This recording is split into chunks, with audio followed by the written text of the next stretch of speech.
I drink way too much coffee. Ready?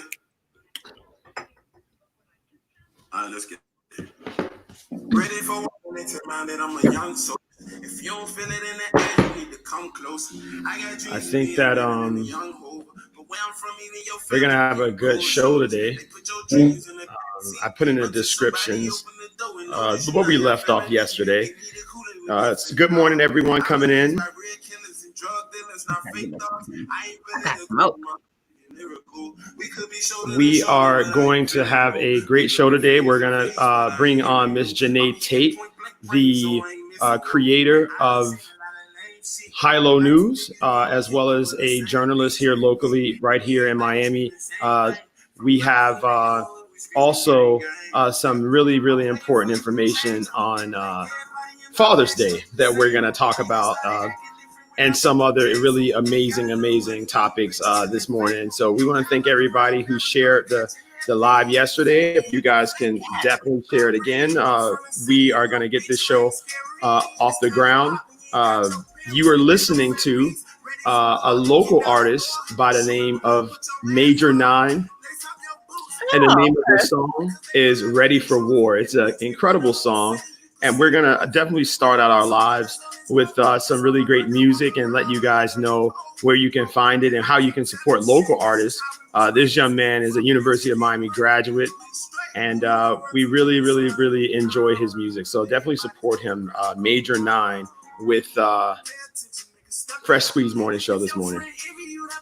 Awesome.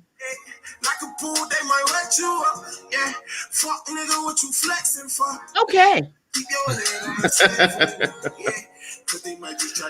All right, guys. So let's get started with today's show.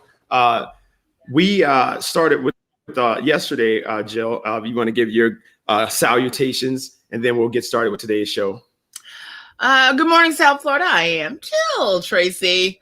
Welcome to Fresh Squeeze. So we just have a fist come out. Welcome to Fresh Squeeze. Yeah, look, guys. This is all of our orange, and then punch the screen, and the glass breaks. That's it. That's it right there. That's our open. we are working on our. I need all the white people to come my God. Okay, we're working on all of our graphics and everything, but we're going to start the conversation with the rise of the Uncle Toms and the rise of the individuals formerly referred to as coons. I'm not sure if I can use the term coon because I was kicked off Facebook before, so I don't want to use that term. So we're going to stick with Uncle Tom so that we can be as PC as possible. Okay. There are a number of Uncle Toms that are developing, and they're getting stronger by the day. There may be something spiritual with this. These people might have demons in them. But what we do know, okay, we got Janae Tate on here. Hey, Janae. Hey, y'all. Oh, I didn't know I was coming right on. Yeah. Okay, I told her to give her a minute, and then, we'll talk to you about 10 minutes, then bring her on. No, she deserves this because I gave her more than enough ample time, and she clicked the link. All right. It's 9:30 now. We supposed to start having our. Yeah, we are 30 minutes late. So Sambo's. Oh, actually, I think Sambo's had an incorrect history, and apparently Sambo was not initially a negative derogative term, but we'll get into that. So Sambos, that's fine. All right. So these Sambos, right? They're getting out of control. You're getting a lot of them. They have a lot of followers, and their messaging is resonating with people who want to keep their head in the sand. So one of them in particular, I'm going to play the video for you guys now. It's going to get you very mad.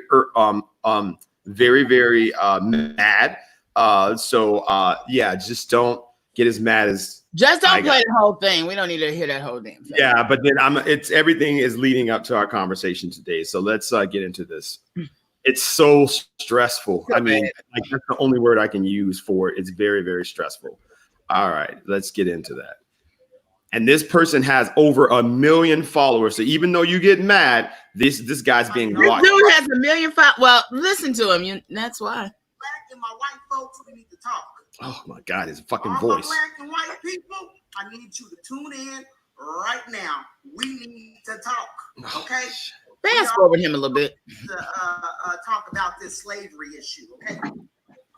I'm gonna wait for a couple more seconds. Got something in my hair right there. Get that off of there, whatever that is. Okay, listen up, everybody.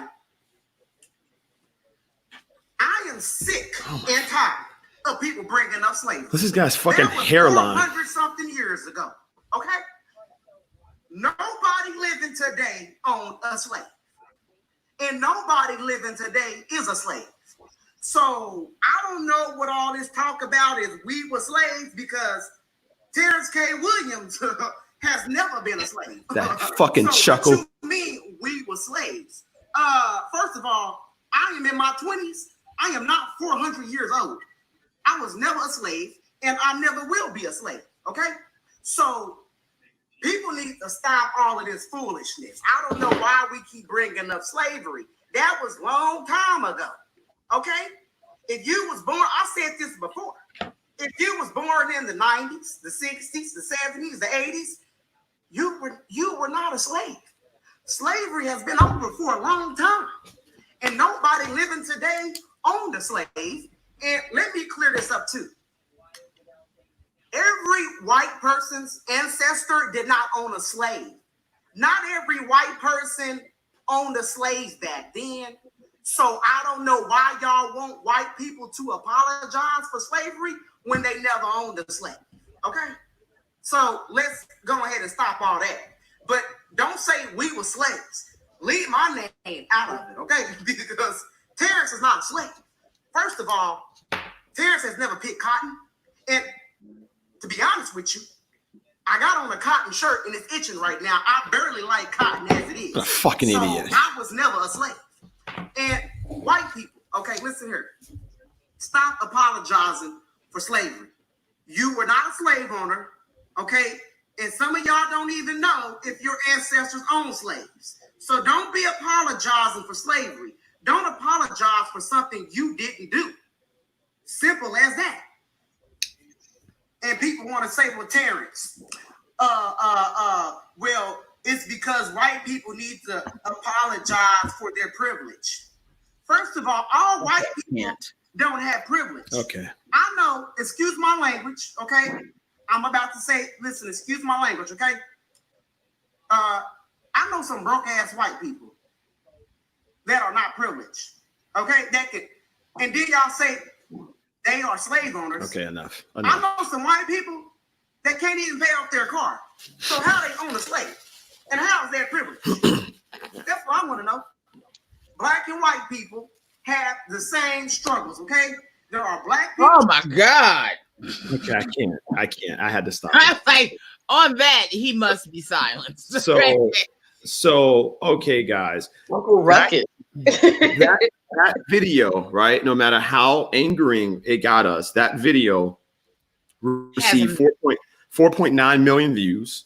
He has over 1 million followers, and there are Candace Owens, right? And there's a lot of them. People think it's just Candace Owens, but it's a whole cult of them, and we have to do our best to start destroying their arguments because it is problematic. And what happens is that number one, he's incorrect, so incorrect, right?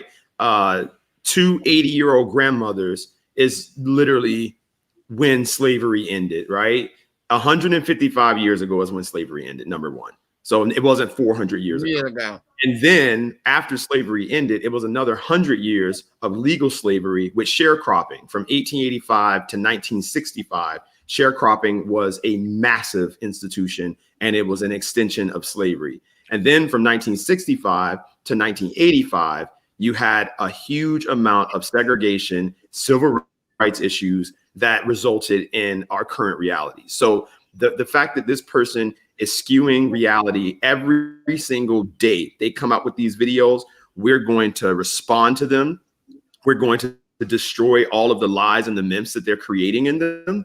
And that's very, very important for all of us to do, because when you allow that type of rhetoric to permeate and to get in the minds of folks who are attempting to try to understand what white privilege is. White privilege isn't something you get, it's something that you don't get. You don't get the microaggressions. You don't get the barriers to living your best life and achieving the American dream. So it's not about what you get. And the fact that this kid is so fucking dumb and spewing all this ignorance and having over 4.9 million views is a massive problem. But anyway, we wanted to... Yeah, so we wanted to get out our videos, and the next one is the Karen report. This woman, the Karen report is an increasing, alarming situation where we're having white women do very erratic, visceral things, and we're very concerned that this could possibly turn into a mental health crisis. And we are doing our best to track all of the Karen reports around the nation. And so their brother Rashard Brooks, who was murdered by a cop in Atlanta, the Wendy's, called the police on him because he was sleeping in the driveway, and we located the white woman who burned the Wendy's down. So we're gonna share that with you guys so we can do our best to bring her to justice.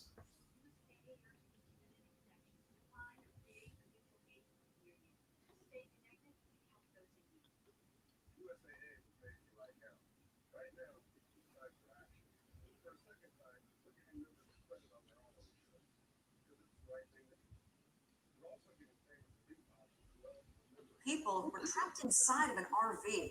Just look at the destruction there on I-20 westbound.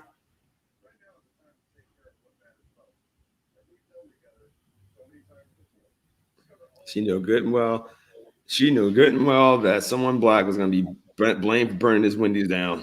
To the Wendy's. We showed you these images at the restaurant Saturday night as part of our breaking news coverage. Flames, look at them. They soared right past the trees up in the sky. This is the area near the downtown connector, University Avenue and Pryor Street.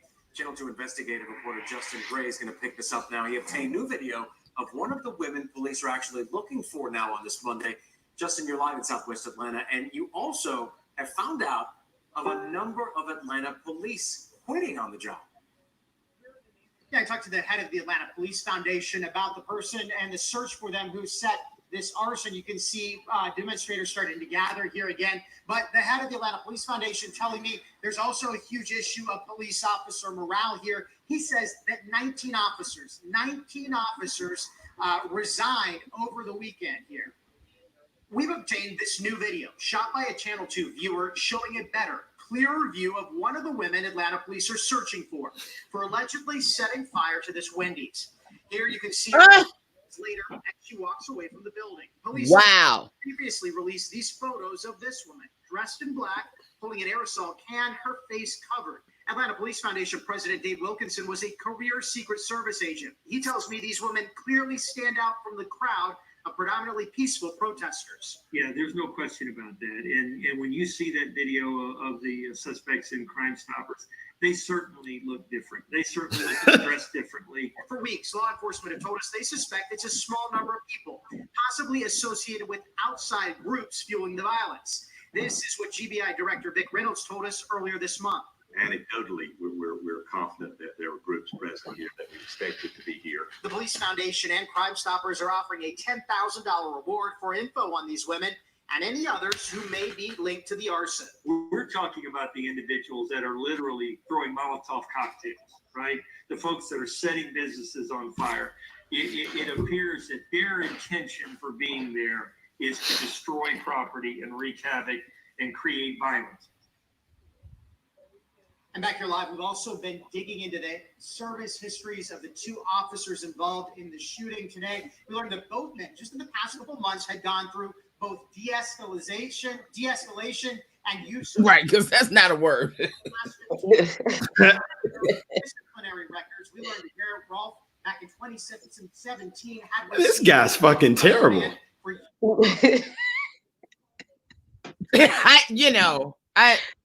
Give me the job, Atlanta, because this man.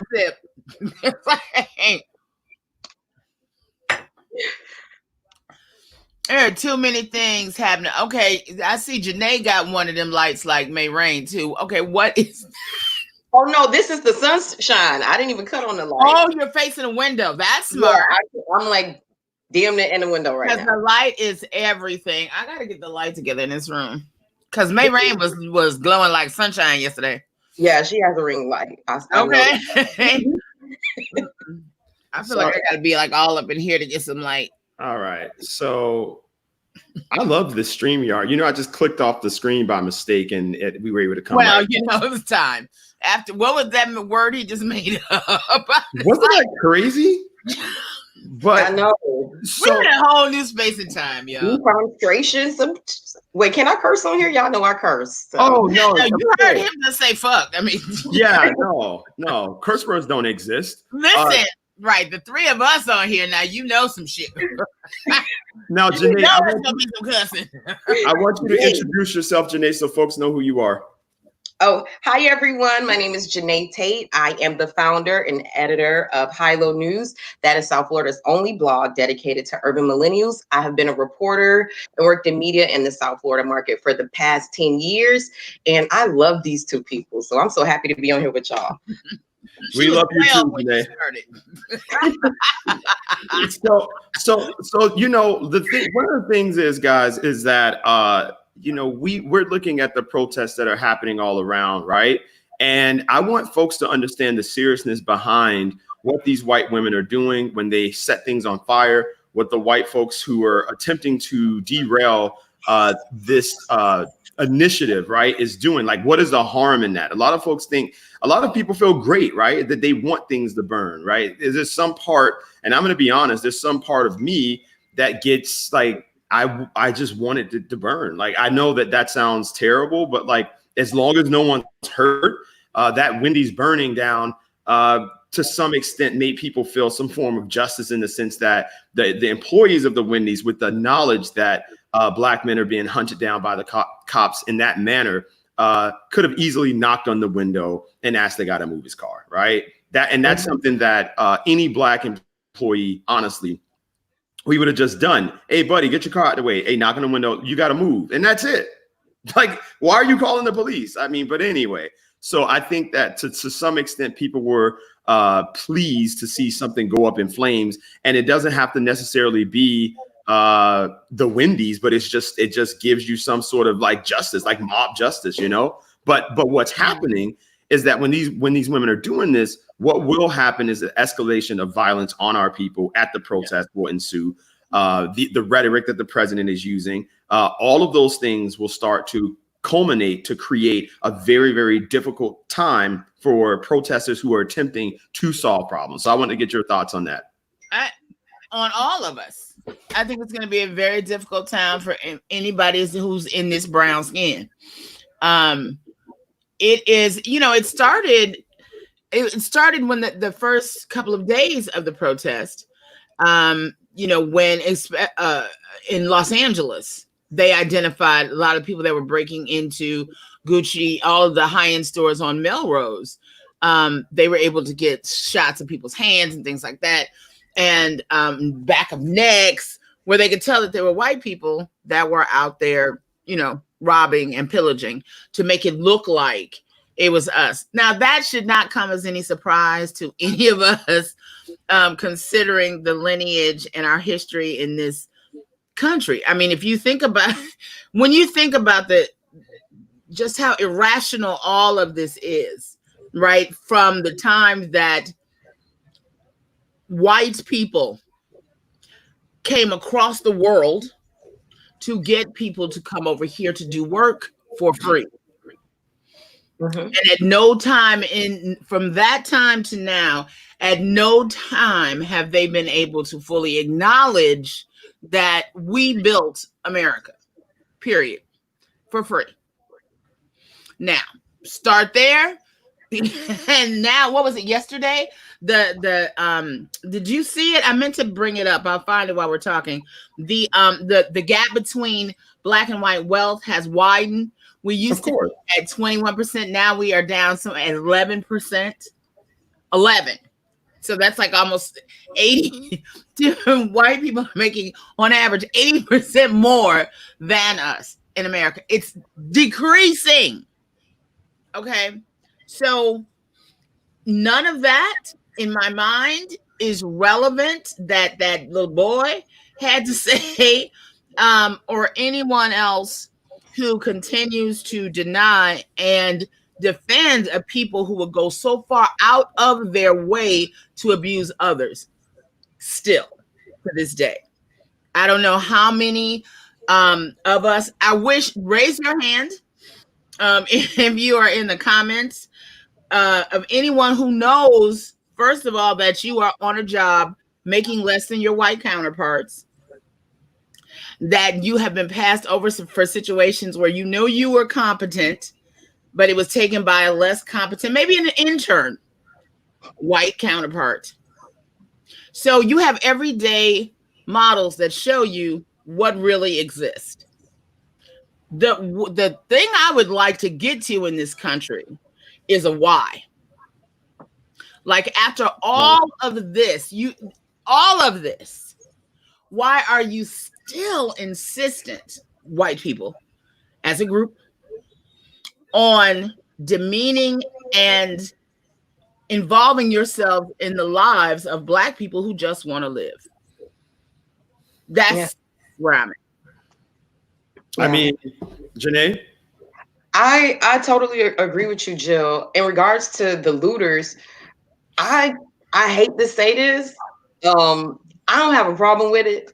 I just don't like that it's been pointed at the peaceful Black protesters. Like, if it's a white girl who did it, if it's a white boy who did it, say that's who it is. And that's the only thing I have an issue with when it comes to the news reporting, is that it always seems that it's a Black person that's tearing up the city right now, and that's not the case.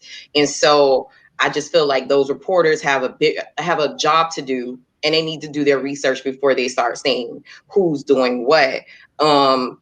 And I totally agree, Jill. I could have raised my hand. I work for myself now, but at other companies, I definitely was making less than the white people and the Spanish people. In South Florida, we got to include the races, because it's just not white people that's oppressing us down here. Right. Yeah, because other people come to the country and then they pick up from the dominant culture that, no, they are the least, Black people are the least important and the least you should be concerned about. And anything that they have, they're taking away from you. But we only do that down here, because any other part of the country, Spanish people are not running things like they do in Miami. Well, yeah, I mean, but they also did not have the advantage in other places, like, Cubans had here. That wet foot, dry foot policy is, that's a jump start. We didn't get that. You know what I'm saying? I mean, when you look around, because a lot of times I'll call you Janae, and sometimes I'll call Starrex, and I'm driving around and I'm just like, how is it that, there are a lot of things involved there. But one of the major things is that they got the benefit of that wet foot, dry foot program, until it ended. I don't know exactly what year it ended, but if you were able to reach the shores, then you would get certain X amount of aid, right? Now, they also did not have the vestiges of slavery and that level of division. So I think that I will give the Hispanic communities credit, all of the immigrant communities, frankly, credit for cooperative economics from the door. I mean, as far as, and that's the bulk of was the bulk of our conversation today, was Black economics, right? Black economics as it relates to opportunities that are coming down. Right now, we're seeing a number of companies that are investing heavily in Black issues, right? However, the definition of Blackness is expanded whenever money's involved.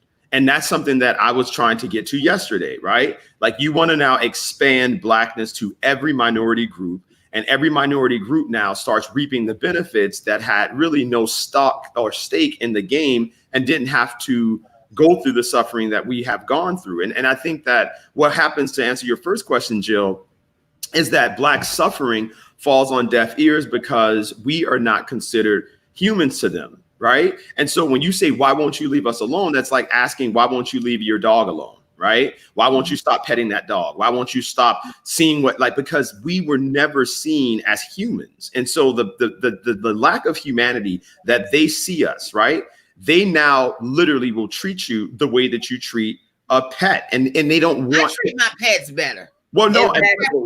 but that's You treat me like an American dog. no, but think about it. Like, that's the mentality, the way Donald Trump talks, right? Like, I'm giving you food, I'm giving you water, I'm doing this for what else do you want? Because that's what you would say to a fucking dog, right? Like, what do you want, Susie? Or what do you want, Lassie? Right? And so now, you know, you got this person that is behaving in this manner. And so we now have, imagine the reality where you have someone where you're recognizing that, right? I recognize every time I go in an office or a big or setting with billionaires or millionaires for our nonprofit or even Hungry Black Man, and they do this whole, hey, big guy, what's going on? That's not my fucking name. Right. Don't call me that. And hey, girlfriend. Hey, sister girl. Hey, girlfriend. I'm not your girlfriend. You do that. Think about it.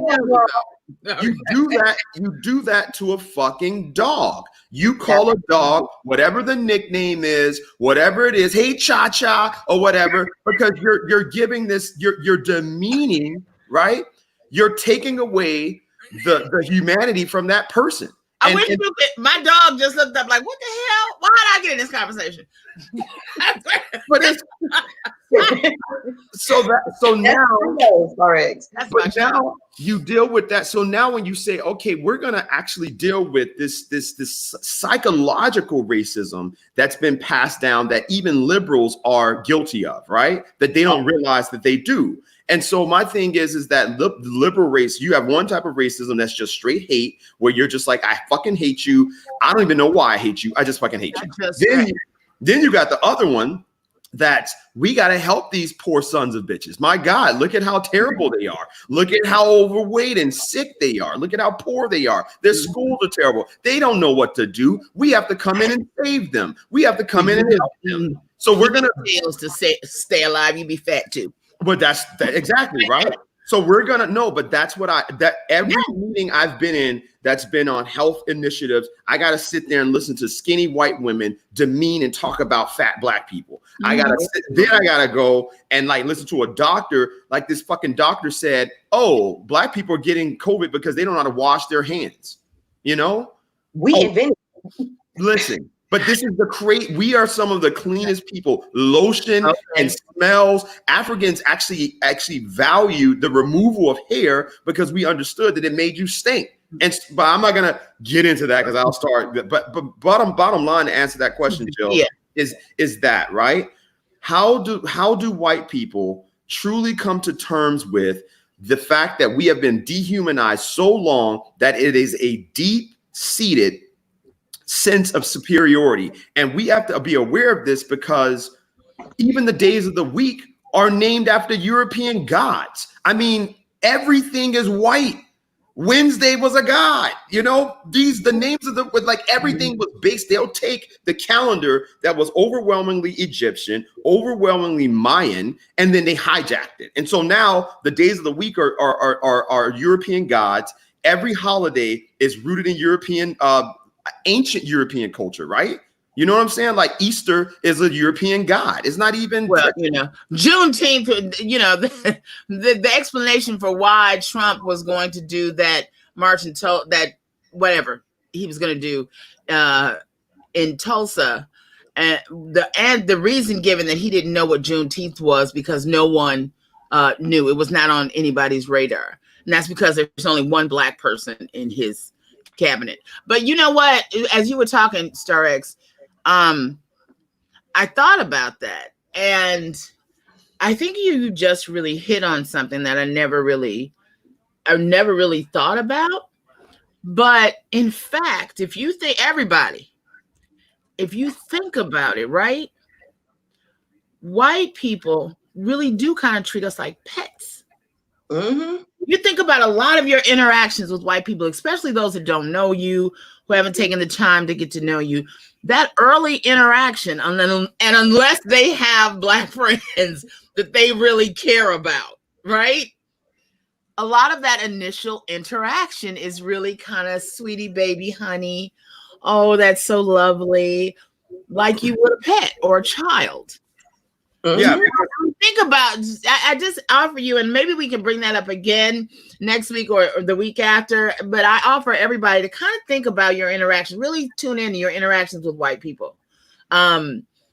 You know, and I think that because as you're talking, I'm thinking about so many, you know, of those initial introductions or a new coworker sometimes that, and it's just a really kind of passive kind of, oh, and she's sweet. Yeah. Oh, and she cute. Yeah. You know what I'm But saying? you got to check them on that. 40-year-old woman or man.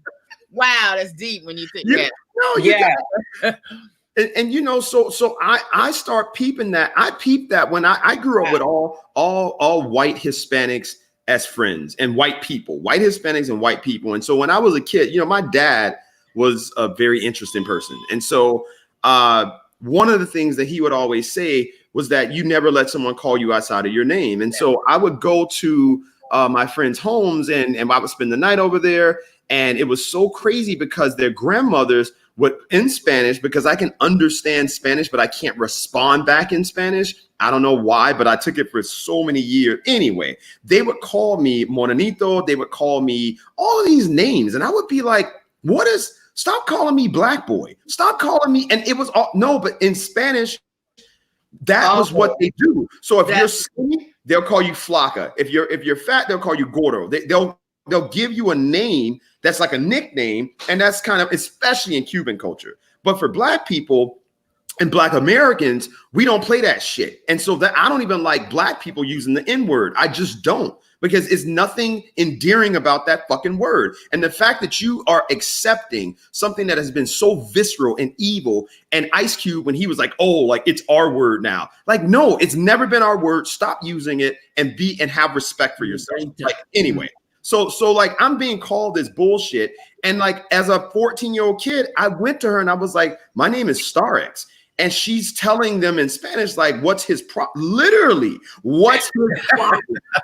And so I'm like, what the fuck does she mean? What's my problem? And at 14, I didn't even have this mind. I had a fucked up mind. I was I was a Christian, and I thought God created everybody. And if you went to a black school, it was racist and all that. That was Starix's mind at 14. Wow. But I at that age, I was like, you don't need to be calling me that. And it was crazy because that was when I started looking around, realizing like, damn, these motherfuckers don't respect me. And they don't, it's not that they don't, they would say these things. Oh my God. Starix, Jessica, I'm not gonna call her out. Her fucking father, I remember him telling me, he was like, Starix, you're different from them. And when you get older, literally, he's like, don't change. Don't change. Don't let them with the pants and the baggy clothes and don't let that. And so I started realizing as I got older, even in my professional settings, I would meet these wealthy white people, and it was the way that they were talking to me. This Xanax level passive aggressive tone. Why are you talking to me like that? But immediately you're addressing your counterpart as a man, as a woman. But us, it's this like very, it's like you're talking to a fucking dog. And that's what it is, Jill. You said something right there, because I don't know for other people who've had this experience, but if you're like that honor student, or if you get into certain programs, you become that. You're different from them. You don't think like them. They try to like do this divide and conquer thing, and they started really early. I remember being in one of these groups, and we traveled to DC for like this model congress, and I remember the white kids and even some of like the instructors saying, you're different from the others. And it's just like, what do you mean different? And at that time at 16, I didn't know what that meant. But now that you said that, like that really like just triggered something for me. I'm like, oh, that conversation we have with you.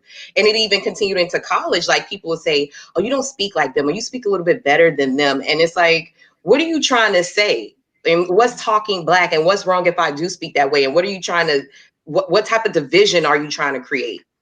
Right. I mean, because it's the difference. So are you from the South too? Yeah, I'm from Carroll City. Okay. So and I'm from Detroit. Oh, you from yeah, and it was growing up, it was totally different for me because everybody was like me. I remember the first white family that moved on the block. And all of the people in the everybody on the block came to our house. My great grandfather was like the man in Detroit. We'll just say that. And so whenever anything would go down, the whole neighborhood would come to our house. And when the first white family moved in, everybody came to our house like, oh my God, there goes the neighborhood. Because the white family that moved in was on what we now know as Section 8. And this was an affluent Black neighborhood. But they were, somebody sold to them and they were allowed to move in. And it didn't really change the neighborhood, but they were a stain on the neighborhood because it was like, I don't know, they were a foster home and the parents were just doing it for the money and they didn't take care of the house. And eventually it brought down the property value of the neighborhood. And, all of the, Black people moved out and, years later, it just became, that. So it's interesting, when I came here to see how Black people were treated, because I just didn't interact with a whole lot of white people or others until I got to Florida. Everything, elementary school, middle school, high school, everything was, practically all Black. And I just find it disturbing at just the level of initial disrespect that we often receive from let's just say other at this point. Yeah. That you somehow have to prove why you're in this space, particularly when they meet you in certain spaces. Like, it's like an inquiry into who you are instead of let's get to know each other, and then I guess if you're vetted, then, you get to be a part of whatever it is. But Sarah and I were talking earlier about Peter Thomas and about Bar One. And I was sharing with him that there was, kind of that moment. There were 3 of us on the beach. It was me, Peter Thomas, and this girl named Natalie Thomas, who ran the Strand. There are a few others, but we were, the prominent Black folks making noise. And then Luke came to the beach. And I'll never forget how hosting a dinner party at Peter's Place, 5th Street, for Muhammad Ali. And his name is Andrew Delaplane, who owned the the Strand and something else. Was at the party. And then maybe 2 weeks later, there was an article in the Herald about how Blacks rarely wait tables on South Beach. First of all, that was, the big thing that we could do. And so the article's, sort of like Blacks are making inroads on the beach, but they mainly wait tables. And Andrew Delaplane, who had just been at Peter Thomas's party for Muhammad Ali, says, I love jazz. His answer to that question was, I love jazz music, but the Black people like to work in the kitchen. I will never forget that song. I was so incensed at that we just graciously, Peter Thomas opened his doors and graciously welcomed you into meeting Muhammad Ali, which you probably never would have been able to do. And this is your response to the growth of Black people on South Beach. And I think it just completely demonstrates, you know what I'm saying, how to be. And now Peter Thomas is back on the beach. You know what I'm saying? Peter did some of the greatest clubs on that beach. And Luke, God bless him, he did his part, but Luke had a really bad deal on Luke's Miami Beach. I mean, his lease went from let's say it was $8,000 and there was a balloon in the lease that went to $17,000-18,000. But my thing is that, so that segues into another issue, right? When we know, one of the only critiques I have on my own people is the fact that Sambos exist. It's like no other. It's like the psychological damage that was done to our people was so profound that you were able to literally do what Jordan Peele showed and Get Out and take the fucking mind of a whole human. Amen. And replace it with something that's so foreign and vicious and demonic. And so I believe that these people are possessed by demons. I think that they are, I truly believe that they're demonically possessed, because it is such a affront to your humanity. And so what happens is that I think white people now are so used to being around two types of black people. Either the Sambos, the Clarence Thomases, and all these people that are just grateful to be there, right, or the black person that treats you like shit, that goes, you got to work hard to be up here with these white folks. I'm the only one up here. And so you got that idiot. And will block you. Oh, no, yeah. And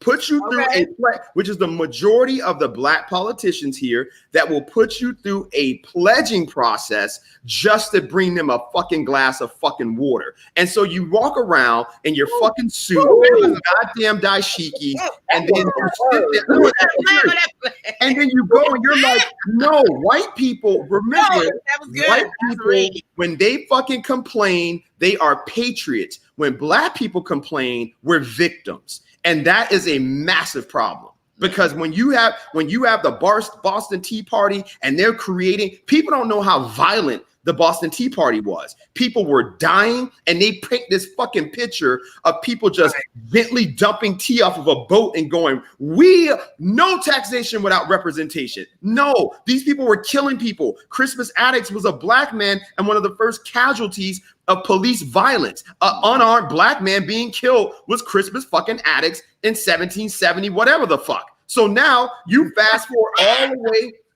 to this shit, and now all of a sudden we're still dealing with black men being killed. So what they need to put Christmas Addicts, they need to put his goddamn picture right there next to Mike Brown and everybody else. And we praise this shit. White people praise violence. They praise their historical violence, and then they subdue any type of resistance that black people had. I don't know where people think that slaves didn't revolt. There were black American slave revolts all over the place. There was no situation of like just this obediency, and you had a number of slaves that were like that, and that's what created the modern day Sambos that we have now. So my thing is, how do you now say to these people, we are finally at the point where we can talk to white people and say, listen, I'm not your fucking pet. Okay, that's number one. Number two, let's deconstruct why you're treating us like a pet. You are telling us what we need, but we're telling you what we need, and you're negating that, and you're still reinforcing what we need. You know how many foundations I've met with where we dealt with the foundational directors, and they're sitting in front of us, me, Felicia, and my partners, and Derek, and telling us, well, this is what I think the black community needs. What the fuck are you talking about? We're telling you what we need, but then you'll shut us out, and then you'll listen to one black person that double downs on your fucked up belief, which is the Candace Owens, which is the Terrence Williams that we just heard, and now that person becomes the spokesperson for all black people, and they'll use that and go, see, they're just making all this fuss for nothing. This person gets it. And then you research the bank accounts, you research the payments, and you see that these Sambos are getting paid. They're getting paid top dollar to betray their own fucking people. And that's my issue. So we have to figure out how to stop them. We have to figure out how to stop white people from allowing themselves, right, to ignore the reality, right? Yeah. You got to stop ignoring the reality. And it's so upsetting. And black, I'm sorry, Janae. Well, I was going to say that example of you saying like white people saying what we need was like a clear example with the billboards, the Black Lives Matter billboards that they were buying around town. And some white people from Miami were like, we're going to pool our money together and buy billboards that say Black Lives Matter. And I'm like, well, why not just give that money to black businesses or black business and put their information on a billboard? Like, why are you buying that? Like nobody wants that. Who is that helping? And to me, that was an example of white people saying, we're going to tell you what we want and how we want to help you. We're not going to ask you how you want help. We're just going to do this as help. And I thought that was very interesting. And I was on Twitter getting all in together. Now I have meetings with people to discuss I can do better. Yeah. I mean, and people respond to that, it's a lot of times it's not until you just really you just go batshit crazy in a room, and then people will go, oh my God, we should talk to her. That brings up a piece that I'm trying to find this piece on YouTube. I'm going to send it to you. I'm going to share it to you. Send it to my inbox. So that, because we have to play. It's very short, but it goes to the heart of our conversation. Go ahead. Let me find this. What a Sambo was. Julia Adams Brown asked what was a Sambo.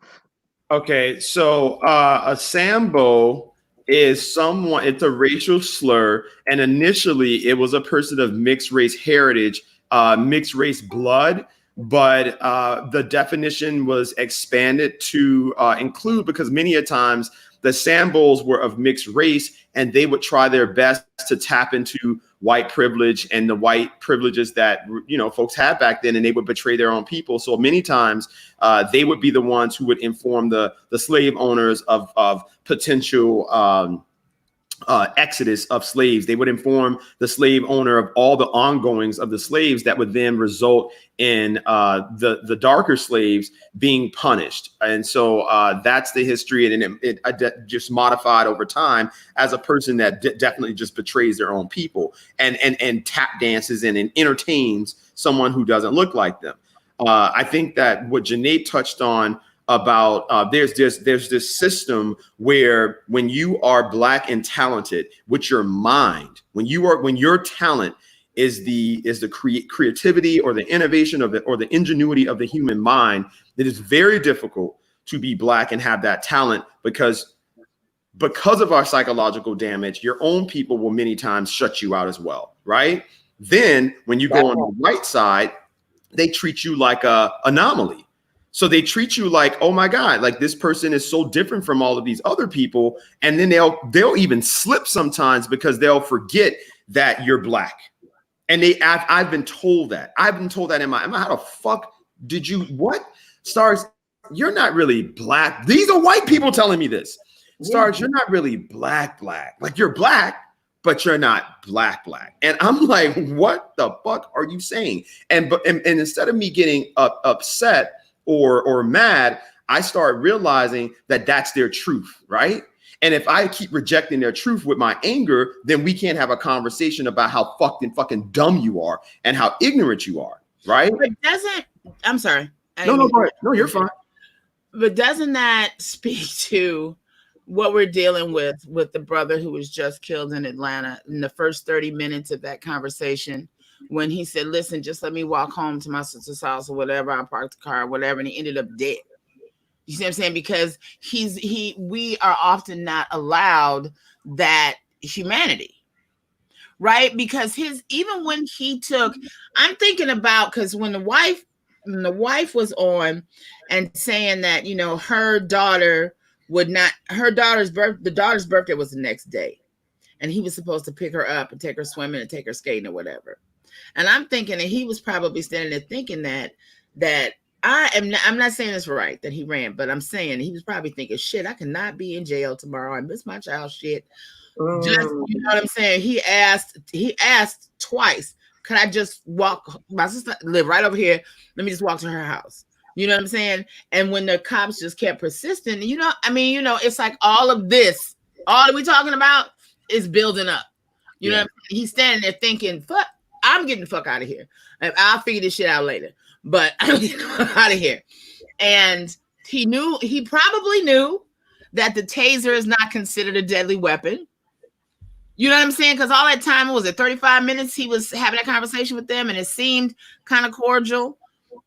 And then he's probably calculating all that in his mind that, all that shit gonna go down, but I can, I'll work it out. I get the lawyer, whatever. While he's standing there, and unfortunately took the wrong step in running. And to that, but the fact that the cop could just so see his life as, this nigga ran from me, I'm gonna kill him. Yeah. That his life Nothing. All that it meant was you ran from me, fuck ass nigga. I'm gonna kill you now. Exactly. There's so many videos you see of white people running away, spitting at cops, doing all type of things. We got a video, Janae. Yeah. We got a video that one of the staff at Hot shot. He lives in Golden Beach. Of some kids that were in an SUV swerving all over the road. The cops stop them. They have a conversation. They let them all, it's like 4 of them, they let them all get out. The person from the back seat gets in the driver's seat. Everybody else gets in the back, whatever, and they drive off. This white lady got in a big argument with me yesterday. This white lady got in a massive argument with me. I was on South Beach. I was doing the thing at bar 1. She came into bar 1. She was like, oh my God, hungry black man. She was there because she saw she's a follower. Mm-hmm. And so we were talking briefly outside, and I was 6 feet away from her because I don't want corona. And so she kept coming close to me, and I was like, I'm socially distancing myself and she's just like, oh, okay, I'm sorry. And so she's like, yeah, well, what should I get? And I was like, well, if you watch the review, the best thing is for me, I love the oxtail, I love the snapper, so she, so in the conversation, it got on Atlanta. She's like, oh, it's so terrible what happened. And I was like, no, she's like, another black man, but the problem with this one is that, here we go. She's like, the problem with this one is that, people are upset, but my God, can you imagine if he got on that road with that blood alcohol level and killed someone? Like he would have just left there and killed someone. So I'm not saying, she's like, in any way that he deserved to be killed. But, we have to acknowledge that, I have friends that have had family members that have died from drunk drivers. And so I was like, okay. And I was like, do I have the time and do I have the desire to have this conversation with this lady? Right. And so I literally said that to her, and people, when they meet me in real life, it's real unfortunate because I don't know what the fuck they think they're going to meet this fucking, jolly fat man coming around eating food and shit. Like, no, like this is my contribution to Black economics, and I love food and I love culture. But I told her, I said, I have a big issue with so many white people that consistently think about the possibilities and not the plausibilities. But you can't use that creativity to think about the possibilities of our lives when you do what's right and you support policies like reparations. The fact that you have an imagination to go, well, what if this would have happened? And I'm glad, use that and say, what happens when you do right? And you use that same imagination, that wonderful imagination, for what if we were given reparations, right? What if we were finally given what we're owed, right? But you can't imagine that, right? You use all the logic in the world and all the plausibility in the world to deconstruct that fucking notion. But you can use your imagination to talk about how this black man would have turned into a drunk driver. And all of us, this is the thing that really got me upset. Right. All of us have driven drunk at some point in our lives. Mm-hmm. All of us. If you took a shot, let me rephrase that for all those fucking asshole people that I go, I don't know what he's talking about. I've never done that. How dare he say that? Also, let me rephrase that. Everyone who's fucking human and is a drinker have had a drink and would have been considered drunk driving. Not fucked up, but the fact that you took a drink and you left. And if you were blood out, if they were tested, they tested you, right? You would have fallen under being drunk. Right. And that's something that, when she said that, it was just like, it was so deflating, man, because all I could see in my head is this black man fleeing and being shot down like a fucking dog. So listen. Oh, I'm sorry. After Jesus. After Jay finishes it, while she's talking, can you pull that the email I just sent you, StarX? Email or inbox? Email. All right. And then you can play it behind Janae. Sure. But to your point, StarX, that woman's point was null and void because we see so many examples of cops disarming drunk white men. Like, so they have the skills, they know how to do that job, they know how to deal with people in that manner. For some reason, we can't even make it into the back of the police car. We can't even make it to the police station. Tackle me down to the ground. Can I live and make it to the police station? Like, because we run, we get shot in our back. They run and they just get a tackle. Hey, calm down, Bob. Like, why can't I get a calm down, Jamal? Like, why can't we get that same treatment? And I hate when they bring up that argument, because there's so many examples of white men behaving in the same exact way and making it home to their, I almost cussed them or said something, but to their family. Like, that's that part I can't get with, and you can't it goes back to what Star X said, and I think it just really resonates now more than ever that, you know, they do the intent in the majority of interactions that we have with white people is to demean, they need to feel superior over you, particularly when they know they're not. You know what I'm saying? When they know that you're bringing more to the table, they dig in even harder. And that, did you give them a reason to do something? Right. No, I just showed up at this badass big black bitch. What the hell she's doing, and now I am offensive to you because you don't know what to do with it. You don't know what to do with me because they're used to big white women from me, and I'm not that. So now what do I do with that? The thing is that I'm gonna play the video, Jill. But one of the things that I notice is that our people take what they hate and we embrace it, and we create sources of their stress, anger, and sadness, and it turns into something. Someone has their something up. I'm hearing like myself talk. Hello? Let's see. Like a phone on or sound, something's changed. Okay, that's better now. So at the end of the day, you look at this and you realize that when I was in school, this is for people who don't know. When you are black and you've never grown up around them and you haven't seen how they behave, and like this is what I noticed when I was a kid. The things in black and white neighborhoods, the way they would picket the bullying in black in white communities is so visceral and horrible. I mean, it is like horrible. So they would take the overweight kid and they would picket them. They would take the girl with the hair, and it would, same thing happens in the black schools. But what black people learned to do was either take that bullying and turn it into some form of empowerment, either turn it into comedy, either turn it into literature, do something that changes the narrative. So now when you come to school, I might be big, I might be a big guy, but guess what? I'm gonna dance and now I'm the cool guy. That didn't exist in white schools. If you looked different or you were different, there was no overcoming that debility that they created for you. It wasn't. And so you would now go and shoot up the school. And that's why they behave that way, because they get mad and there's no escape. And it's just from that anger. And their fragility, the fragility that they have, it makes them upset, because it's like, how the fuck is this man? So now you equate black resiliency to an animal, because an animal, you don't know how that feels. Damn thing. Right. You don't know, it's out there sweating and carrying on. And you're like, oh my God, boy, you were outside for 9 days. And so now it's like that, like we give that energy off, because it's like, God damn, does anything fucking kill them? And so now when we do die, right? When we do start dying, it represents something that doesn't really make waves in the world. And that's why Carter G. Woodson had to fight so hard for National Negro Week, because he had said, he was like, listen, we were not observers of history, we were creators of history.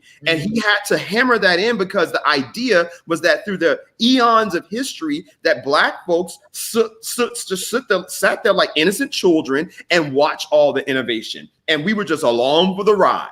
And because you now have a people that are aware of your lies, we are aware that you are a liar. I'm not listening to you. So when we were in the slave farm, guess what? We had no fucking choice but to hear your lies. We had no choice but to be indoctrinated. We had no choice but to sit there and take your shit. But now it's like, wait a second. Why aren't our lies working? Why don't they accept it anymore? You know, and so that's the difference. But let me go ahead and play Jill's video, guys. This James, one of my favorite period. Authors, writers, thought leaders. James Baldwin, I think it's from 1968. I opened the show Sunday with it, and I just think it just, it just speaks so clearly to what we are discussing today.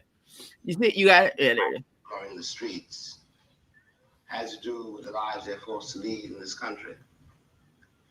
And they're forced to lead these lives by the indifference and the apathy and a certain kind of ignorance, a very willful ignorance on the part of their co-citizens. Everybody knows, no matter what they do not know, that they wouldn't like to be a black man in this country. They know that, and they shut their minds against the rest of it, all the implications of being a black father, or a black woman, or a black son, and all of the implications involved in a human being's endeavor to take care of his wife, to take care of his children, to raise his children to be men and women in the teeth of a structure which is built to deny that I can be a human being, or that my child can be. The great question in the country has been, all the years that I've been living here, and I was born here 43 years ago, is what does a Negro want? And this question masks a terrible knowledge. I want exactly what you want. And you know what you want. I want to be left alone. I don't want any of the things that people accuse Negroes of wanting. And I don't hate you. I simply want to be able to raise my children in peace and arrive at my own maturity in my own way, in peace. I don't want to be defined by you. I think that you and I might learn a great deal from each other. If you can overcome the curtain of my color, the curtain of my color is what you use to avoid facing the facts of our common history, the facts of American life. It is easy to call me a Negro or a nigger or a promising black man. I'm a man like you. I want to live like you. This country is mine too. I paid as much for it as you. White means you are European still. And black means I'm African. And we both know, we've both been here too long.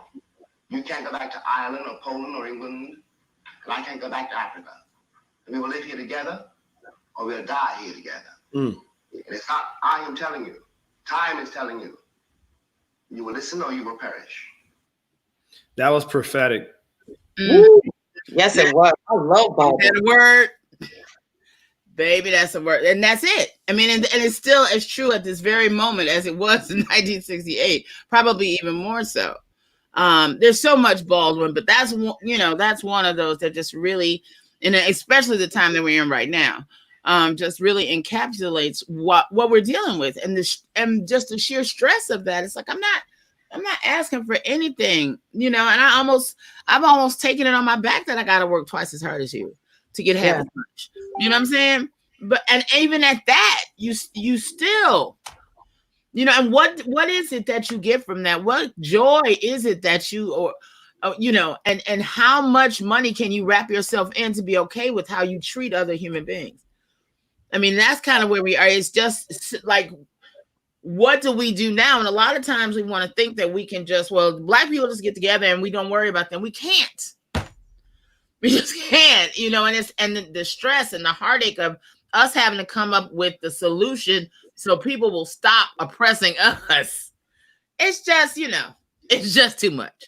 It's just, and I think that so many of us are tired. Shouts out to my sister from Detroit, who is farther up in the thread someplace. You want to take some of the questions or comments? Yeah, sure. Someone put, Most of them were amening. This one was on something that was a bit different. Someone said, and Anthony Marcus said, I've seen it while working 14 years at Dr. Pepper Snapple Group as an account manager. I've seen Black employees crying about the job, telling them to train white Hispanics that have no experience and get the higher paid position opposed to the Black person who is training them. Yep. That is a big challenge. It's someone said a white male classmate of mine from college told me he was proud of me for conducting research with my genetics professor. The context in which he said it always bothered me. I know how she him. Yeah, my mom finally left Chrysler after she had to train her she had to train her boss, right? She trained who became her boss. She trained them, and then was responsible for the minivans, and the minivans were having seatbelt issues, and they went to the big conference meeting, and they asked her what happened. She told them how many times it had been reported, to the company, and how many people had, issues, and then her boss, who she had trained, said, okay, well, when it gets to 100 people, then you can, when he asked how many were dead, whatever the number was, said to her, when it gets to 100, you can put it back on the table. My mother took a buyout and left. Wow. Later. She had been in Christ for 17 years. So when people talk about this stuff, right, we start spanning over, and it sucks because we're well into the show, and we really were going to talk about a whole lot of other shit. Yeah, Black economics. But I did want to share with you guys. Happens. I mean, but don't you feel though? Because this is happening a lot in conversations, right? Oh my God, I have that too. Yeah, I just wanted to share with the viewers. The viewers from yesterday.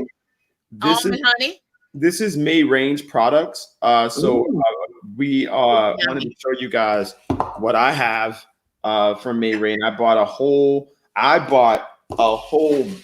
This is all I got left of my stash. No, I got a whole. More coming.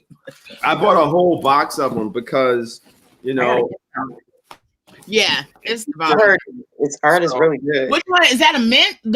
Is that grapefruit mint? Yeah. Oh, I must have that. I don't have it. So I shop Black businesses in bulk, and I when I find a Black-owned business that I love, I just keep going, and so I wanted to talk about quality Black-owned businesses and how we don't support our quality businesses as much as we should. And I think that what I'm attempting to do is create a platform called myblackpantry.com where all Black-owned products will live. And so all Black-owned culinary products will live, because one of the things that I realized that we're not doing cyclical economics, where if you are a Black-owned restaurant and you don't have Black-owned seasonings, that's a big problem for me. You shouldn't be using all of these seasonings. Adobo, and all the stuff I went and bought yesterday. Hello. Right. And so how do you now, and that's the reason our brand exists, right? How do you now take, this is the stress that awakened or awoke Black people have. And it's the knowledge that you have this very visceral, very negative white dominant society, that there's a large portion of them that are doing very evil shit. And then you have the innocent white folks that are trying to do their best, but they don't know what to fucking do. And so then that's a very small number of them. And then you have a very small number of Black people who have their minds awakened, and we don't have the support because a large majority of us, we're still enslaved, so you have a large, even though that Sambo, and this is the thing, Joe, and I'm going to get you guys comment on this. The Sambo that we heard earlier, right? Terrence and Candace Owens, there are so many Black people in the hood that think just like that. Like, you would know, like, it shocks. I'm shocked. Like, I'm like, wait a second. Like, so all these football players, when they like get in the league and you talk to them, you start listening to them. Like Kaepernick, they hated what he was doing. I know so many, and I'm not going to call them out because they can like literally beat me up. So I'm not going to call, but I know of these football players by name that sat there and was like, man, fuck that shit, man. I ain't doing all that shit. And then that's one. And then they don't support black people. I've asked them to go to black car. If you don't go to a black car dealership, get your car from a black car salesman. If you can't afford, not because they can't afford, hire black cleaning services, hire black landscapers, hire black car detailers, hire black chefs, I'm sorry? StarX. You were talking about that, and my peoples in Chicago sent me the list of I'm sending it to your text right now. Sure. Anyway, no, don't text me, inbox me, so because I'm on the computer. National Economic Withdrawal Boycott starting on Juneteenth, and then it's every day. Day 1, boycott big chain and department stores. Day 2, fast food and chain restaurants. 3, online shopping. No Amazon, Fashion Nova, etc. Oh yeah, I've seen that list. So you got it? Can you send it up to him? Yo, but see. Now, I agree that this could work if we could just we ain't got to agree on a lot, but if we could all just take our money out of the system, we would change this whole game. I'm at that point, and my cousin, who is the financial advisor of the entire family, it's about the money. Until we can show viability as a race, that we can opt out of something and it will drop that thing's market value. We're not going to do that. We're not going to do that. You don't think even in this moment that we could, we made everything a thing. We made Netflix and chill a thing. We've made all of them so incredibly wealthy. You don't think even at this time in history, we could say boycott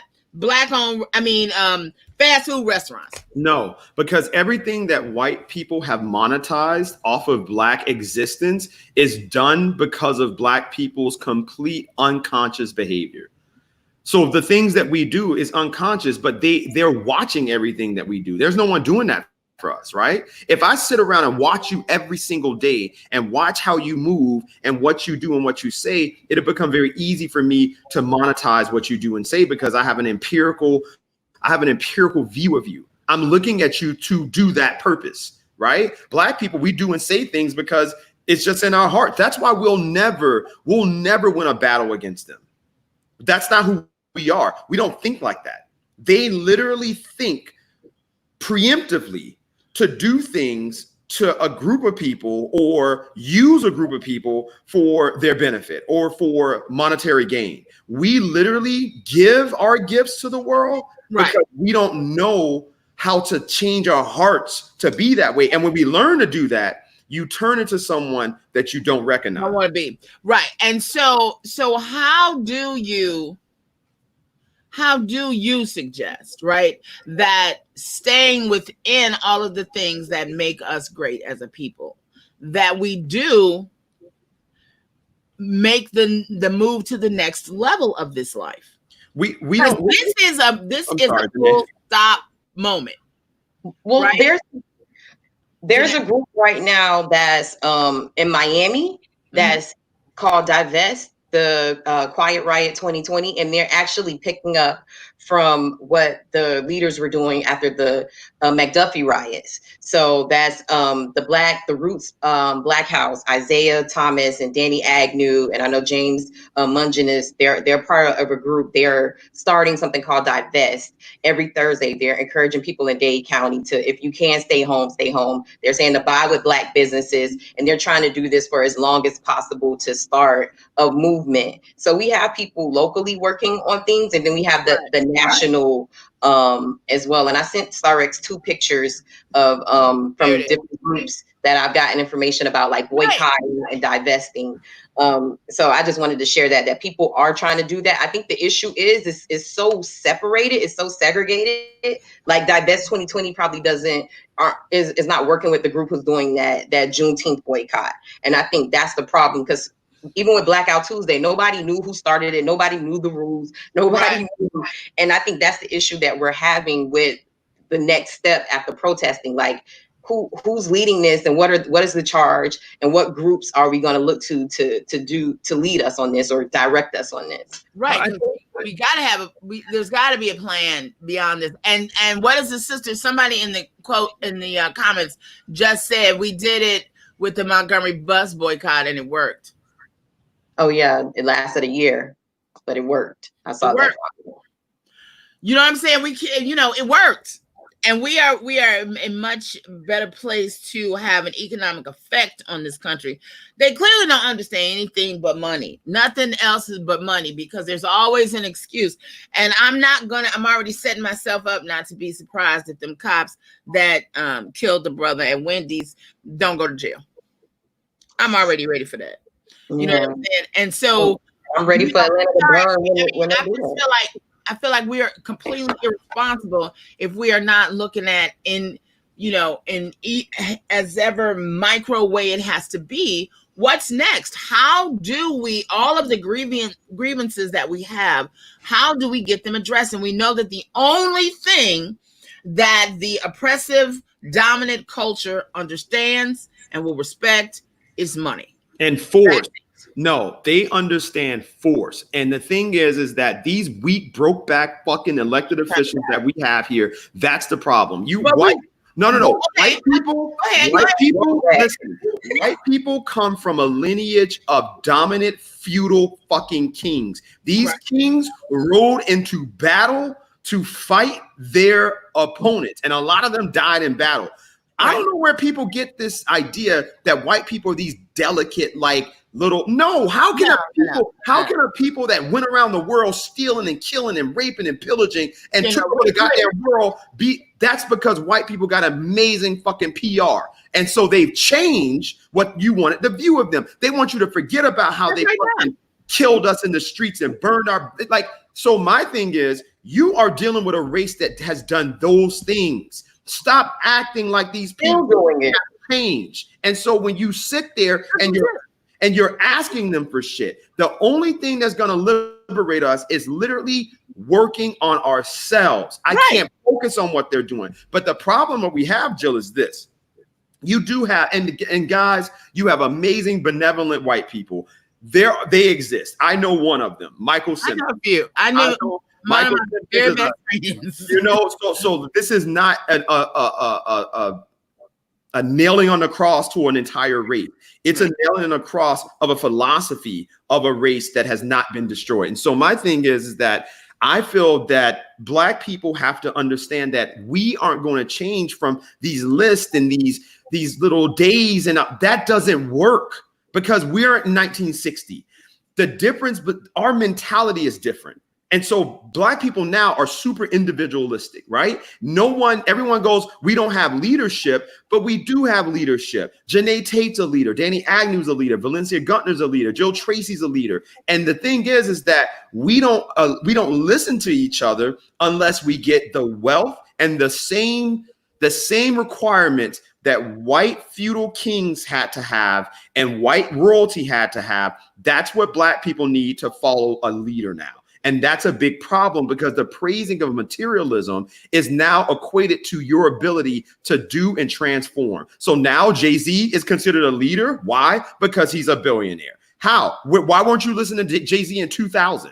How is he now so relevant now? Well, he's rich now. There's joy in repetition. I mean, that's the answer to that. But here's the thing. We know the only thing that's going to move the needle with the dominant culture is to financially show our independence. That's it. There's nothing else. Our death, everything we've tried, everything. The only thing they respond to is money. We know, but we know that. Right. So then that's what I'm saying. You have to. I'm okay to start at micro levels, like Eat Bro. Just go to Black-owned restaurants. You know what I'm saying? And wherever you need, I believe wherever you can get in, that's where you start to make your impact. I refuse to just, say just to pontificate about it and not have any action. It may not, I'm sure when the bus boycott started, it was the same thing. People was like, I'm not walking to work. You shitting me? I gotta walk. Then I gotta work for these goddamn people all day and walk my ass back home. No. But once they saw 2, 3, 5, 20, 100 people doing it, they were like, you know what? We should do this. We should just go ahead and do this. And I just think that that's got to have, somebody's got to roll that ball, kick that ball on the court, or we're just going to just keep doing this. And then, take our ass to, Houston's and sit up and drink and talk about it. I fucking love Houston's. See? No. Can I say something to both of your points? I think it's a balance of what both of you said. I think it's that force that Starrex is saying, like, do what white people did. They took things by force. And I also think it's economic. I think that so many times Black people, sometimes we're a little too peaceful and a little too nice for things. And I think the boycotts from the 1960s had two things going. Like, you had people pushing stories to media. Look at this. This is what this person is doing. But you also had somebody organizing the boycott and making sure the economics is working.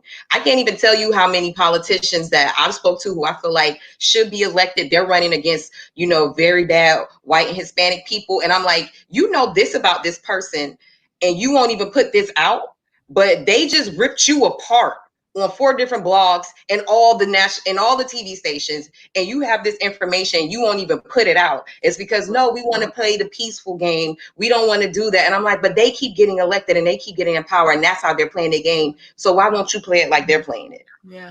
And too many times we choose peace when we should be choosing a little bit of war. I can't get that, because if you come at me, I'm coming at you. We only go to war. Someone said, I'm going to address some of these. Some of these things.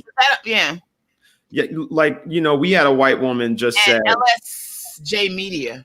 What was he saying? Go ahead, Joe. No. I was saying, Julie is saying many whites are ready for these Black-owned business lists we discuss on Facebook. Julie, can you elaborate on that a little bit? Yeah, I was literally about to ask her that, but I put up the blog for Black-owned restaurants. And one of the things that I wanted to say about the list that are very dangerous is the fact that we have to give Black businesses the same level of respect that we do other businesses. And so when you lump a bunch of Black businesses on an ambiguous list that has no delineation on the quality of the work, the quality of the food, or anything like that, you discredit someone like Jill or someone like Janae that invested $2 million in their establishment. And then you put them on there with Starks' Rib Shack, and it's just my grill in the back of the house. And I go to 27th Avenue and I'm on the side of the road. And so now you got... Okay, wait. I'm going to get a fan too, because I'm throwing but you got both. I run out of shit to throw at this screen. Okay, listen. I'm telling you, but hold on, lady. The ribs is good in the back of his house. Ask Crabman 305. He started selling shit out of his garage. Now look at him. I am letting you know. I get what you're saying, Starrex. I get what you're saying. Let's I understand what you're saying. What people like, where you're going, because if you think you're going to go to a sit down restaurant, but you pull up to Jermaine's Rib Shack and it's outside, you're like, wait, nobody told me this. But it's disrespect. You let me do that damn list, goddamn it. Think about it. Me and Janae will go sit in front of the place. This where you coming? Just know, don't come after dark. No, so what I'm saying, each other like that. Listen, what I'm saying to you ladies is this, right? So what I wanted to do, and we're spending time going, think about this, Jill. And this is when I start getting upset. When I start getting like inboxes from white people, and I was okay with the white people asking. I was okay. Huh? You'd be right out there. Audra Cohen just said I'll be sitting right out there with them in the picnic chair, eating my damn ribs on the side of the house. That's what I'm saying. So I'm dealing. Someone said, don't say it's disrespectful. It's a small business. That's my fucking point. Think about this. I am tired of people minimizing Black excellence. All Black businesses are not small businesses. All Black businesses are not fucking struggling. They're not. All but Black small business doesn't mean you're struggling. That's under 500 employees, isn't it? No, you consider a small business if you're under 500 employees. Yeah, but we're not talking about the empirical SBA definitions. We're talking about the definitions of what's in the consumer's mind. And if you have 500 employees, that is not a fucking small business, right? So at the end of the day, we're talking about Leroy and got that money under that SBA loan, damn it, that had for right. Who was that got the Shake Shack? Yeah, how about that? Right, designated small business that got all the damn money, and that's a big problem, right? Because that takes away from. So what I'm saying, someone put how is it Bobo's Rib Shack?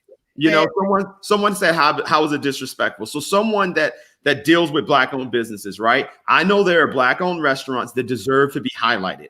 That deserve to be put on a list for people to go dine, and there's several on them that don't. There's several of them that are on that list that have been cited for all sorts of violations that are not up to par, that should not be included on a list being shopped around and lumping Black people in a soup that you always do. We are just as complex. We are just as individual in our industries that we deserve features, Jill. You can't put Bazaar Mar, Michael's Genuine and Drink, Fork and Glass and Vine, and all of these upscale white restaurants on a list, right? And put a La Coretta and Diane's Diner on the same list, right? You're not going to see that. You got a whole 3 months dedicated to white sophistication, which is that goddamn, what is that? When people go out and eat and all that shit. Miami Spice, which is on right now. And it's on for 4 months. Think about it. It's all right. You know how many Black-owned restaurants in Miami Spice? 3. Well, somebody call Connie, damn it. Well, no, it's not. But it's not just about. It's not about. It's not. Well, I emailed the Greater Miami Convention and Visitors Bureau. This is what I'm saying. I don't want to hear all that pontificating about that shit, because if we know who makes the choices for these things, right? I go through this every time there's an article about Miami and all the greatest places to go. Hell, Oprah came here and did an article about where to go when you're in Miami and did not have one Black restaurant. That's a problem. And then I went off on Connie on Facebook. It took us a year to be friends again, but it wasn't about it. My condemnation was that you sit in that seat in order to make sure that does not happen. I gotta deal with this lady. She's confused as to what I'm saying, Joe. I was trying to hone in on the point, and you cut me off. She's thinking that I'm demeaning small businesses. She goes, so because you are in business with Peter, everyone else is fuck you. No, I'm not in business with Peter. Okay, I don't know who you are, Yolanda Turner. I'm not in business with Peter. Everything I do is for fucking free. You can literally call every business owner that I have reviewed, that we have worked with. We spend our money, we spend our time, we spend our resources in developing how we do things, right? And so I think this might be the same woman that went on my page. Oh yeah, you are confused because you're lodging accusations that are unfounded and are unfactual. And so at the end of the day, when you come at me or you have something to say about what I do, you got to have your facts in order. So let me explain myself so you can understand how to build a fucking ecosystem so that Black people can get the money that we need to develop our ecosystem the way that we need to develop it. We cannot sustain a culinary ecosystem.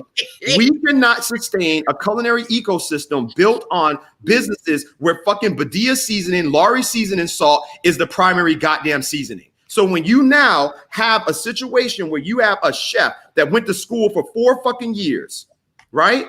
When you went to school, I'm not cursing at you.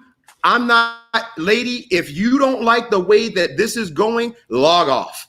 At the end of the day, when you now have an ecosystem that is broken, shade over where here, you don't have a balanced ecosystem of establishments where you can take your wife, your grandmother, your family to celebrate a birthday, an anniversary, the special moments in your life, a space that can contain that number of people, where the service is immaculate, where you're getting all the amenities of a full service restaurant, including a bar, a cocktail program, and a menu that is chef derived. Right? Someone that has studied, someone that has sacrificed their time and energy to develop something that is of worth and value on an elevated level. That is required for the growth of an ecosystem.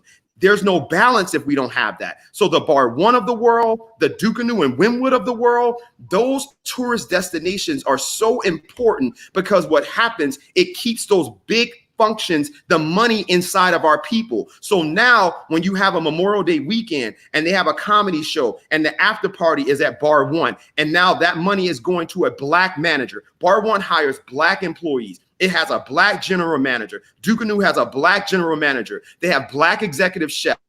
There isn't one Black executive chef in any high-end restaurant on any of the lists of Miami Spice whatsoever. So when you have this system and you're realizing that you are now disrespecting the Dukanoos and the Bar Ones because you're taking their genius and their elevation out and you're making them anonymous. And that anonymity is what they do to our people. And so what I'm saying is that if you're going to come up with a list, do the hard work that I'm doing and put the list so that it is applicable to the dining consumer practices of Black people. The way that we choose our consumer behavior is no different from anyone else. And I think we deserve better than lumping everybody on a list that now leaves it up to us to research and find and go and have a bad experience. And now everybody on the list suffers because you're going to walk away from that bad experience and do just what the lady did when she inboxed me and said, I did what I wanted to do and I supported a Black business and it was fucking terrible. And she goes back to Houston's. That's literally what she said to me. And so guess what? She went to a restaurant, Jill, that was some bullshit restaurant that I'm like, oh my God, why is this place even on here? They're terrible. It's a terrible business and they have terrible food and terrible service. So no, that is not the way that we do things. It is wrong. It's wrong. I'm just ironing the shade over here. That is crazy to me. And that's crazy.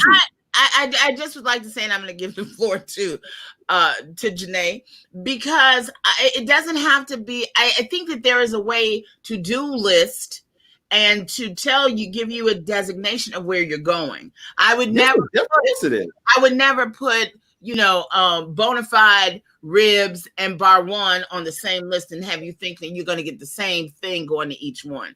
I think that we can elevate to that, and something that small, I think, should not be the barrier to us having that. A lot of people, there is like a seafood salad, something that I just discovered that's on Miramar Parkway. I've been living over here 7 years. I didn't know that thing was there.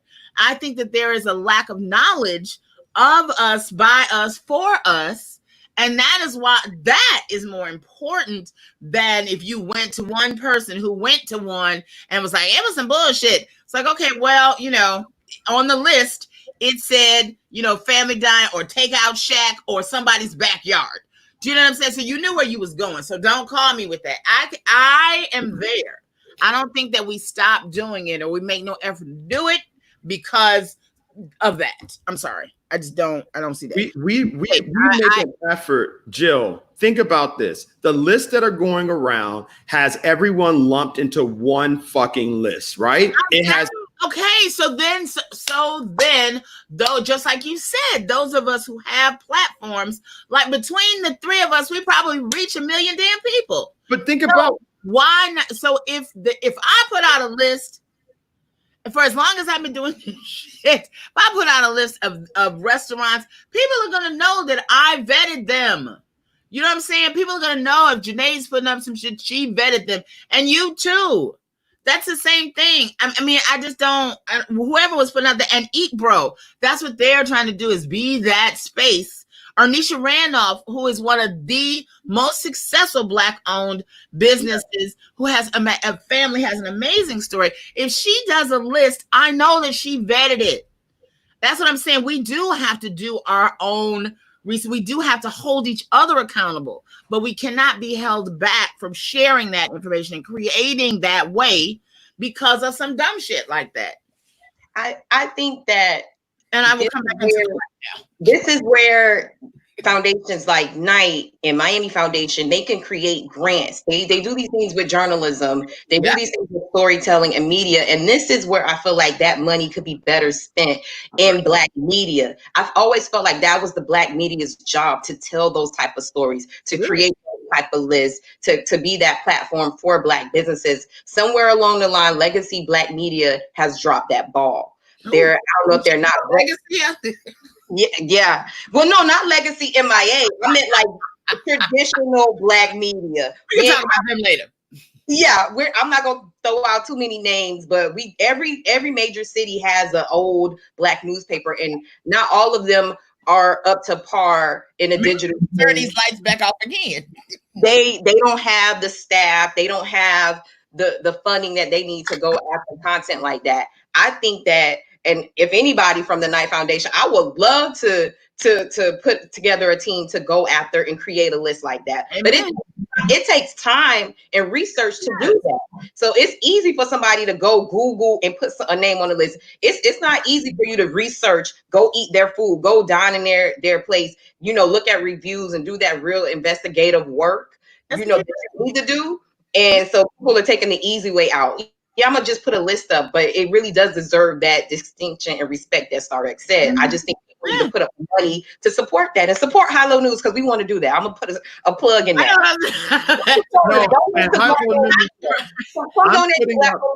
Donate to Hungry Black Man. Like, we want to do that work. I'm putting this up right now to you guys, and I don't give a damn about anybody talking shit about our platform. When we put our money behind, I want to show you guys how we fucking show the work of our people. Everything that we have from Court Gourmet, I bet you people don't even know who this goddamn lady is. This is Chef Amina. This woman is the owner of Court Gourmet in Miami Shores. She's cooked for the Prince of Monaco every single summer, makes some of the most amazing, groundbreaking chef-inspired. That's the dining room of the space. Then you go down. This is, delicious. The tuna, that seared tuna. Look at the quality of. Then you got Bar One, obviously. So the people I allegedly work for. Now you have Portonique on the Mile, beautiful Coral Gables eatery. Right when you find yourself stuck in Coral Gables, Awash Ethiopian, amazing food, vegan options with definite African flavors, 800 wood fire degrees with Udonis and I love their restaurant. Yeah, delicious. So good. KC Healthy Cooking, amazing Haitian cuisine right here on North Miami next to the Whole Foods. And if you go to the Whole Foods hot bar, just literally walk across the street and you get food that'll knock it out the box. Just look at this stuff. The amount of detail that goes into this. Man doesn't own, these people don't own. Look, little greenhouse grill, amazing cuisine. And then you keep going down. These are the spaces, right? You got the Licking on South Beach when you're stuck down there for whatever reason. Lorna's is beautiful stuff down there. No, right? You got, and then obviously Dukanoo right in the heart of Wynwood, where you can get amazing jerk chicken that is organic. That is, listen. So now you got that, and there's more, right? There's more coming online, right? There's more amazing Black-owned businesses coming online. And my thing is putting in the work to cover them. It's very expensive. And it's very tiresome, right? And so that's something that we literally do for free because God's been good enough to me in my life where I don't have to necessarily charge people, right? I also want to throw a play on that one too. God has been good to you because that was an idea that you came up with. You thought it was going to be of great value to you and your community, and you did it. Period. Yes, ma'am. That's it. You know what I mean? And so that's why I'm saying we can't, you have opened that space didn't exist, StarX, before you started doing the Hungry Black Man. I've been here for a lot of years, and you created the first real comprehensive, well thought out, well researched, laid out. You gave it a professional touch and a look as anybody else. That could be Gourmet Magazine that I'm looking at right there, what you just sent out. You see what I'm saying? So it's done. You're doing it. We can all do that. That's what I'm saying. And maybe maybe somebody is better, at doing, if that's not your vibe and somebody's vibe is going to find all these little, rib shacks and this, that, and the other. Then you help them put it together in a way that is pleasing to the eye, but you explain what it is. But we cannot not put something together where we are establishing a guide to where a green book of where you can. I mean, think about that. We used to do that for each other. Well, the green book was literally a deterrent to not get lynched when you were driving out of town. So it wasn't because Black people didn't know. Okay. Listen. Yeah. So, but it's the same principle where we were creating something for each other, for the benefit of each other, period. That's what of course. Paul saying, I feel like sometimes we're confusing a blog media company that goes deeper and provides perspective versus a tool that people are just using when they are out or in need, like an app, for instance. Kanasha, is that what you're saying? Yes. Or in need of particular service and looking for something nearby. There can be a hybrid, but I think the work you're doing, StarX, with interesting pieces and perspective shaping is important. Food niche is so important. Thank you, Kanasha Paul. Those of you who do not know, Kanasha Paul, she is the Black Professionals Network. And we got to have her on one day. No, we'll get her on tomorrow. Kanasha is always insightful. But yeah, I mean, but that's, there are enough. I think the point of whoever started this part of the conversation was that Yolanda Turner, and you need to apologize for saying I'm working for one. Let's get it done. Do you know what I'm saying? Let's not just talk about it. Let's get it done. And we all have the access among all of us to get this done. We have to. And, I put up a post the other day about, daily. I'm like, well, am I doing enough in my space to serve my community? I've been blessed with a really large platform. Do you know what I'm saying? On both ends, both personally and in my professional life, working for Hot 105. And I do a service to Hot 105 as well when I provide the audience, which is largely Black. I won't say what the number is, but a largely Black audience with content that I know makes their lives better. Right? And I feel like the High-Low News, she is creating hyper local content about our communities that you probably would not know otherwise. At all. You wouldn't know otherwise. Do you know what I'm saying? And so putting all of those, I think what Yolanda or other people are saying is that once we put all those resources together, like we have to be the example, that we take all of these platforms we have and put them together. Do you know what I'm saying? And make something happen, because we can, just as, and probably with more effect than the Convention and Visitors Bureau or anything else, because of how deeply our ties are rooted in this community. But they need to fund us. We can't do that for free. Okay, so okay. Throwing a play on Janae. All right. They have money. But listen, yes, but they don't. Okay, just to what StarX said, if we are dependent upon them to pay us in order to do this for our community, then we're back in the same spot. Not totally dependent, but I'm just saying. No, we don't need. Listen, I believe. I will say this. I believe that we are at a space where we have to say, no, thank you. We don't want or need your money. This is our effort. Period. The community needs to support it. I think it should be a hybrid of both. Yes, the community that we're serving needs to support it. But in terms of going to some white philanthropic organization asking for money so that we can do this in our community, I'm just not down for that now, because again, we are tying our progression to their money. And I'm a staunch believer that the only way that we're going to get this space is that we have the power within ourselves to pay for and take care of everything that we need. It's not going to come. I can't keep going to ask. If I was a battered woman and I keep going to this nigga for money, how the fuck am I ever going to get out of that space? But the thing about that, Jill, is that I understand what Janae's saying, because when you're owed something, we're not asking for charity, right? Yeah, No. Did I say charity? You're saying StarX. No. I'm not saying that. Well, you use the term battered woman asking her guy for money, and that's charitable. No, that is not charity. If I'm a wife and my husband is beating me, but I stay with this nigga because he paying my rent and this, that, and the other. No, that's not charity. That is, I have given up my will to live and be independent. So the and difference is money, and because he's taking care of me, I'm gonna stay in this situation. So and that's what I'm saying. That we are battered. We are domestic abuse partners with the larger community no, this is what I think in America that knows that we can be bought. But see, I'm not saying that, Jill. I'm not saying that for white media or white organizations. I'm saying, like Sterex is saying, you owe us this. You're going to put out these lists and spend this money anyway. You need to spend it with us. But I don't think we need to be totally dependent on that. I think that our community should also support it. But I'm not going to turn down a check if a big organization is saying, okay, I see what you're doing.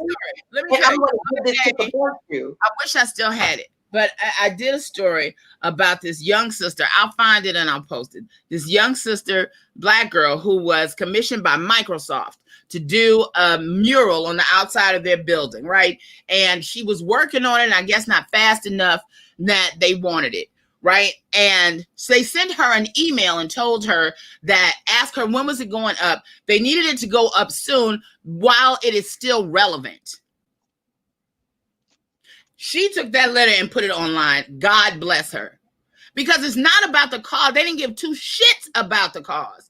They wanted to be seen by all of us using these Microsoft devices that, oh, we do care about you. See what we did? Do you see what I'm saying? And then she was like, no, and gave them back their damn money and told them, no, that's never mind. And that's the only, when you deal with people that's the only thing they understand, that's what we have to be willing to do that. Or we have to be willing to be partners with them. I really believe, I know that the space that I hold in my company, in the company that I work for, that my immediates understand what we're talking about. There are certain limits to what they can and will do, but they understand the plight and they do as much as they can in that space. And then it's up to us to do the rest of that. And if we support each other, then that works. But if I'm always looking for my corporate entity or anybody's corporate entity to fund money into what we're doing, that is exactly what we're talking about. What did you say? That's not what I'm saying at all. That's not what I'm saying at all. So when you say that you owe us, which is true, we know that. I'm not saying don't stop working if you don't get that money. I'm saying still do the work, still depend on your community, but don't turn down that bag if they finna give it to you. That's all I'm saying. What I'm saying is this, right? Jill is correct and Janae is correct. And what I'm saying, Jill, is the following, right? There is a inequity when it comes to philanthropic giving, right? Number one, right? We know that white founders get more money than Black founders, right? And so I do understand that Jill's not saying not to apply or to seek funding. I think Jill's pointing out that the way and the manner that we fund our platforms, there has to be a level of Black investment that allows us to be independent at times to do what we need to do. And this is why I started it. I want you guys to know that Jill was in the very early conversations of the forming of Hungry Black Man. Initially, we were trying to see if we were going to do it together. And Jill was just like, I got so much going on, I'll be supportive, but the need, right? So Janae, what I had to do was fund everything myself. And I funded everything. And so what I'm saying is that no one's going to fund me until I become a financial benefit to them. So rather than them funding me through charitable means, they now fund me because they know my platform would get them more money. And I become, like Jill said, a partner as opposed to them giving me something. And so that's why I'm trying to build Hungry Black Man to that level, right? It's even like this show. As the show grows, we have to now monetize it somehow to have ads. And so if people know, hey, they're talking shit on this show, I want to put my shit on there to sell it, because starting off, listen, come in on while everything is for free. I'm always advertising Black businesses for free. Right now, I got to drive to Gigi's Cafe with my leased Cadillac. I'm almost at my fucking No, for real. I'm almost No, at my it's fucking true. mouth. I know. I'm at my mouth, and it's hurtful for the queen that said what she said on here, because I wonder if people think that I get paid for this. I wonder if people think people are looking Yeah, out for that me. was kind of, yeah. You know what I'm saying? And that's the thing that's hurtful from our own people. That's coming from our own people. You're literally downing someone that's demonstrating what you should do when you have resources. So when I attack a Jay-Z or I attack an Oprah and say you're not doing enough, I feel blameless now, because I'm showing you from an everyday level how you can give back, and you don't have to be a millionaire. People think that I have money simply because I have the time to do all this stuff. No, you They do. know I ain't got no goddamn money. You do.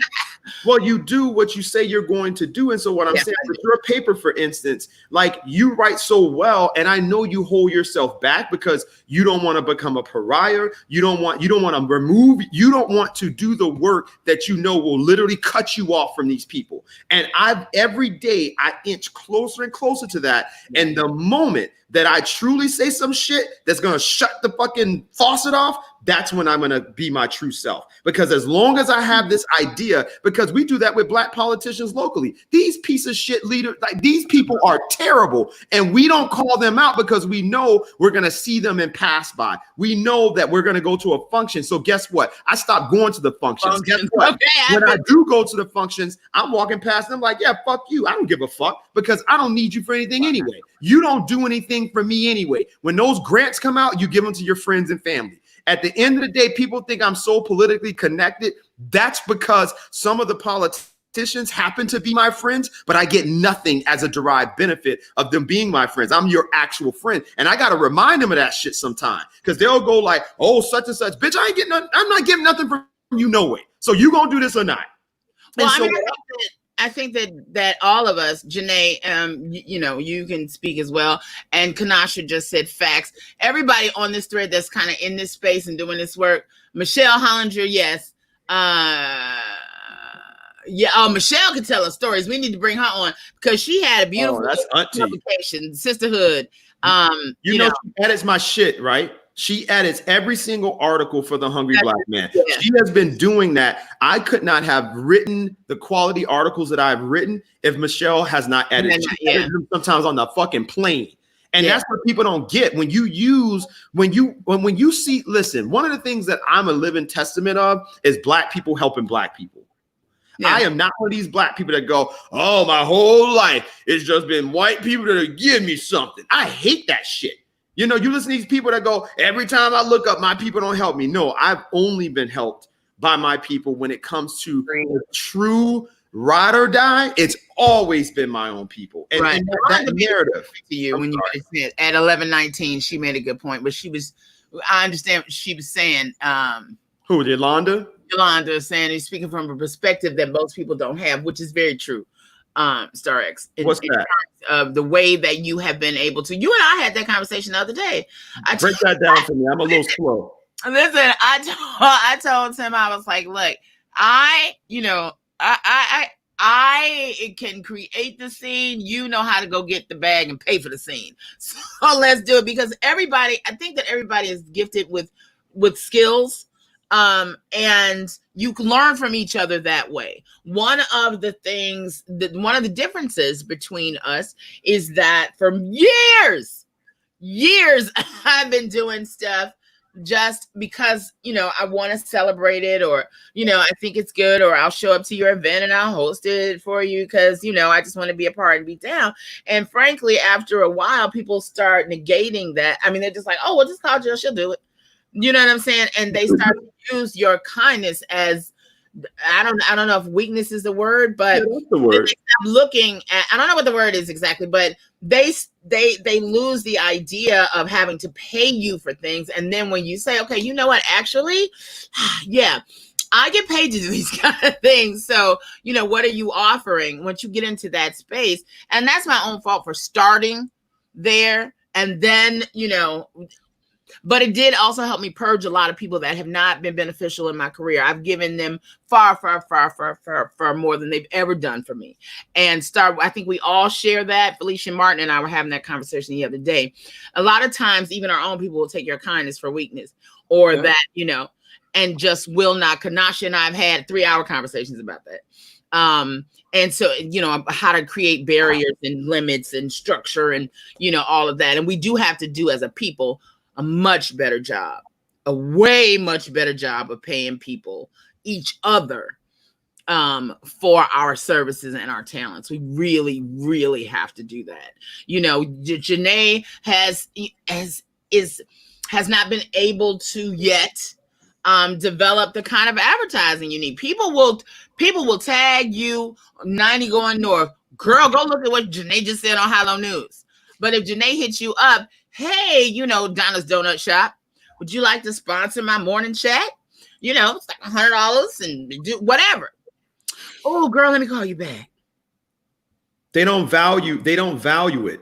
And the reason why we don't value it, and that's the thing, our platform, Jill, think about this. We've become popular from being positive in a town that praises negativity.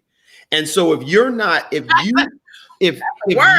no, but that's the thing. And that's something that was hard. That's something that you got to literally do. How people laughed at me, this big black man on this fucking camera talking about hungry black man eating his fucking food. You know what people would say? I mean, it was so hard the first year. It was just ain't nobody going to read all this blog shit. You writing all these. I was told like no one's going to read the shit, And so what I'm saying that's RX. But I'm saying what to Janae, you do an experiment, Janae, and this is sad, and this is the fabric of what we have to change in our community, right? You change your platform to start being messy as fuck and don't give a fuck anymore. That's when they're going to start paying for it. When they go, she said what? Because now, when we talk about, okay, election season's coming up, right? Right now, every city should be advertising in your platform. That's a black city, right? They should be putting their census shit. You should be racking up. All media companies are racking up because of the census. They've given money for that. And so now if you're doing things along those lines, it shouldn't be anything for these folks to say, hey, Janae, I want to set up a meeting with you. And I want to make sure that we do a $1,500 buyout of the census. And you do that from every single black. Then you work with the Haitian community. And so guess what I do? I do that, but I do it for free, creating doors for folks like you to come right behind and say, okay, look, I am working in collaboration with the hungry black man to do X, Y, and Z. And I don't have to do anything. You just have to pick up the phone and say, hey, Starks, I saw you did this restaurant. They're going to get tons of money as a result. You come in on the back end and then you do the PR, because PR is not my thing, right? And people don't understand it's a big difference between PR and marketing, right? Media companies, they do a poor job in our communities because the PR is the problem, right? The marketing we can do, you should see, listen, go under the picture, both of you guys, go under the picture that we took of the red snapper and look at how many black people are going, oh, there's no marketing, right? But Costco doesn't have one commercial. Houston's doesn't have one commercial. That coat that they build of consumers is the all the money that they need. And so what I'm saying, when I look at our platform, our numbers are high as fuck. And guess what? I'm so snobbish that I haven't sold one ad because I don't want to monetize the blog yet, because once I put those ads on there, I feel it's going to take away from my storytelling. You'll be a little beholden to them. Well, send them to Hilo News, because for my own, except I work hard for every dime to raise my kids myself. Amen. But we do also have to set that value to go get it. Too many people use the excuse, people don't support me, and they don't do the work. The entitlement and abuse, we do both ways as well. That's a word, Kanasha. It is. Because a lot of people are entitled. But my thing is that the disrespect here, let's just think about South Florida, right? You go to South Florida, you go to Broward County, whose name I hope changes. You go to Broward County, you go to Palm Beach County. Yeah, Governor Broward was a racist and he did a lot of nasty stuff. Yep, he was a horrible person. He was a one-term governor and they named the county after. So that's a whole nother story. That's a great Hilo News article. Thank you. Exactly. I was just about to say. See? Yeah. But I realized I live right here.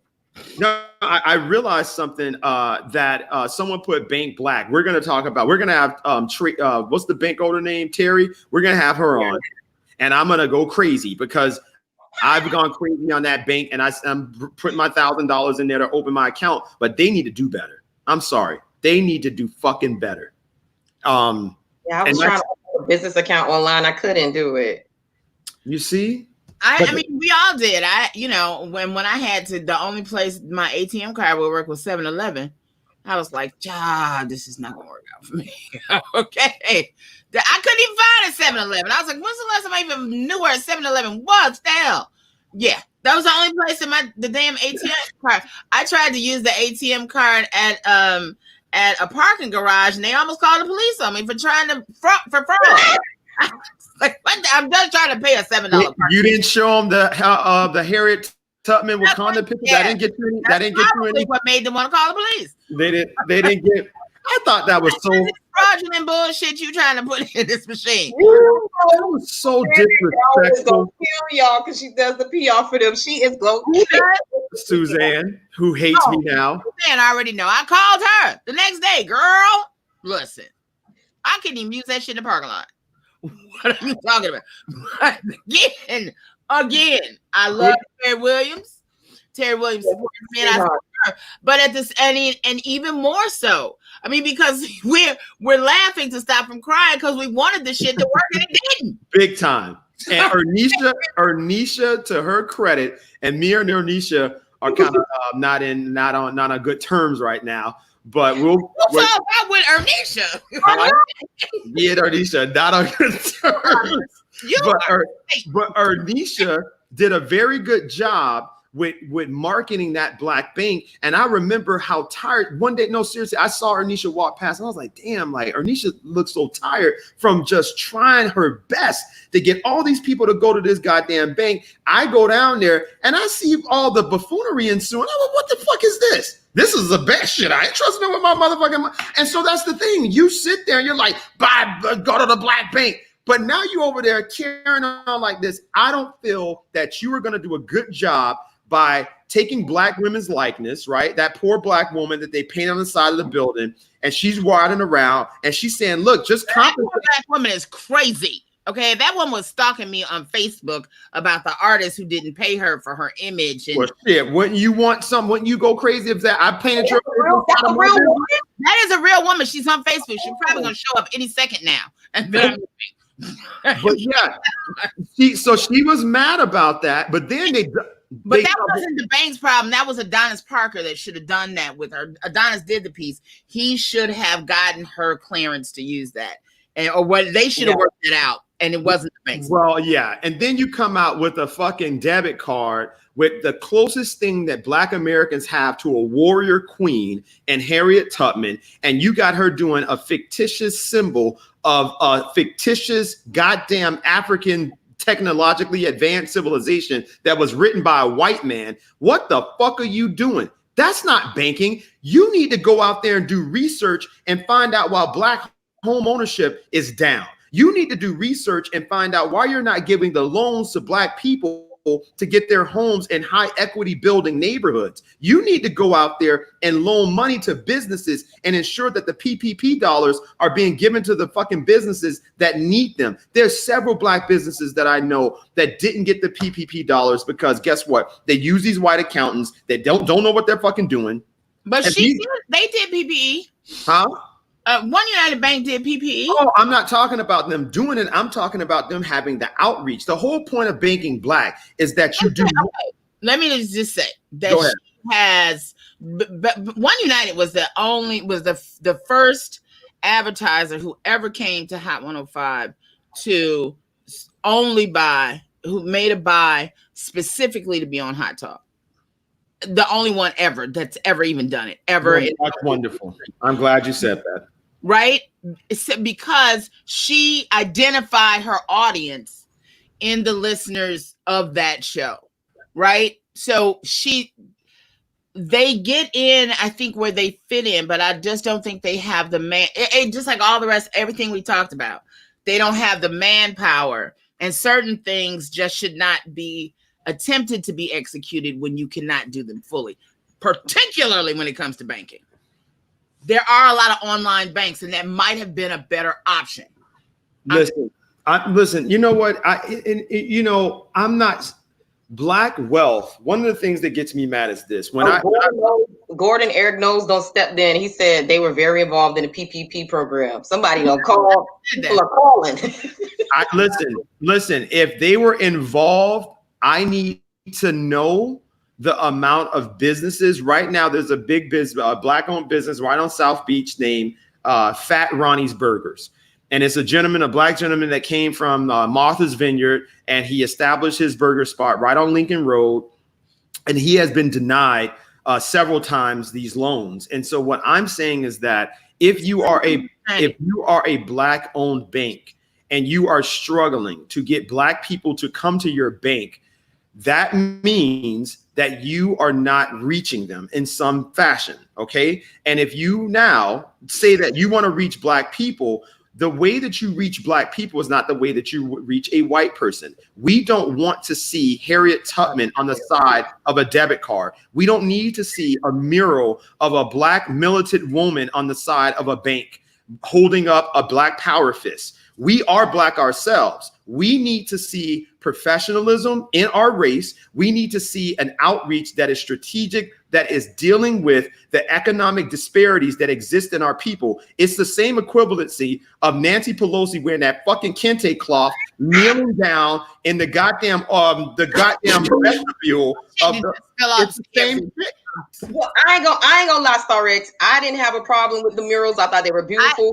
When I just put this in the comments. I actually covered that Harriet Tubman card. I put it in the blog. I thought it was cool at first, and then when I saw Black Twitter saying why it was problematic, I understood that. But on first reference, when I first saw the things that One United Bank was doing, I thought it was cool. And I had a bank account with them. It just that they weren't that convenient. But they didn't have the fees. They weren't. What is that bank in Miami Gardens? Miami Gardens is the most successful Black neighborhood and community in Miami-Dade County, and you have that bank located in one of the poorest neighborhoods in the fucking county. That doesn't even make any fucking sense. Historical location, and that's why she chose. That doesn't make any fucking. See, that's the problem. That's white people stuff. That's the stuff white people do. That doesn't make any sense. That doesn't make any sense. Hilarious. But think about it. You are literally like, why wouldn't you go to a economy where the average black household in Miami Gardens is around $42,000? You know, so now you and the home ownership is at 60-something% Black home ownership in the city of Miami Gardens. You have a nucleus of Black economic activity, and you put the fucking bank in a neighborhood where people can't even afford to buy goddamn, like, come on, man, that doesn't even make any sense. Well, but you need to know what the stats are for Liberty City and the area they're in before you speak like that. Oh, I know what the stats are, Jill. They're fucking terrible. You're talking $21,000 for a household. No, you're right, Star Rex. There should definitely be a bank in Miami Gardens, Miramar, different places in Lauderhill, like where Black communities are. Miramar. Thank you. That's the only thing I don't understand about One United Bank is why are there so many? Why are there not a lot of banks? And I don't get that. I wish somebody could explain it. Someone said they purchased the bank that owned the building. My thing is this, right? You have a situation where you got High-Low News. You got High-Low News. If High-Low News got a $50,000 loan to grow her media company with APR or some rates that are reasonable, and she pays that, she can do wonders with that, right? We're not asking for handouts. I'm literally saying that in order for us to grow our economy right now, One United Bank does not give business loans. They only give home loans, and the majority of their home loans are not even given to Black folks that are buying their homes in high equity building neighborhoods.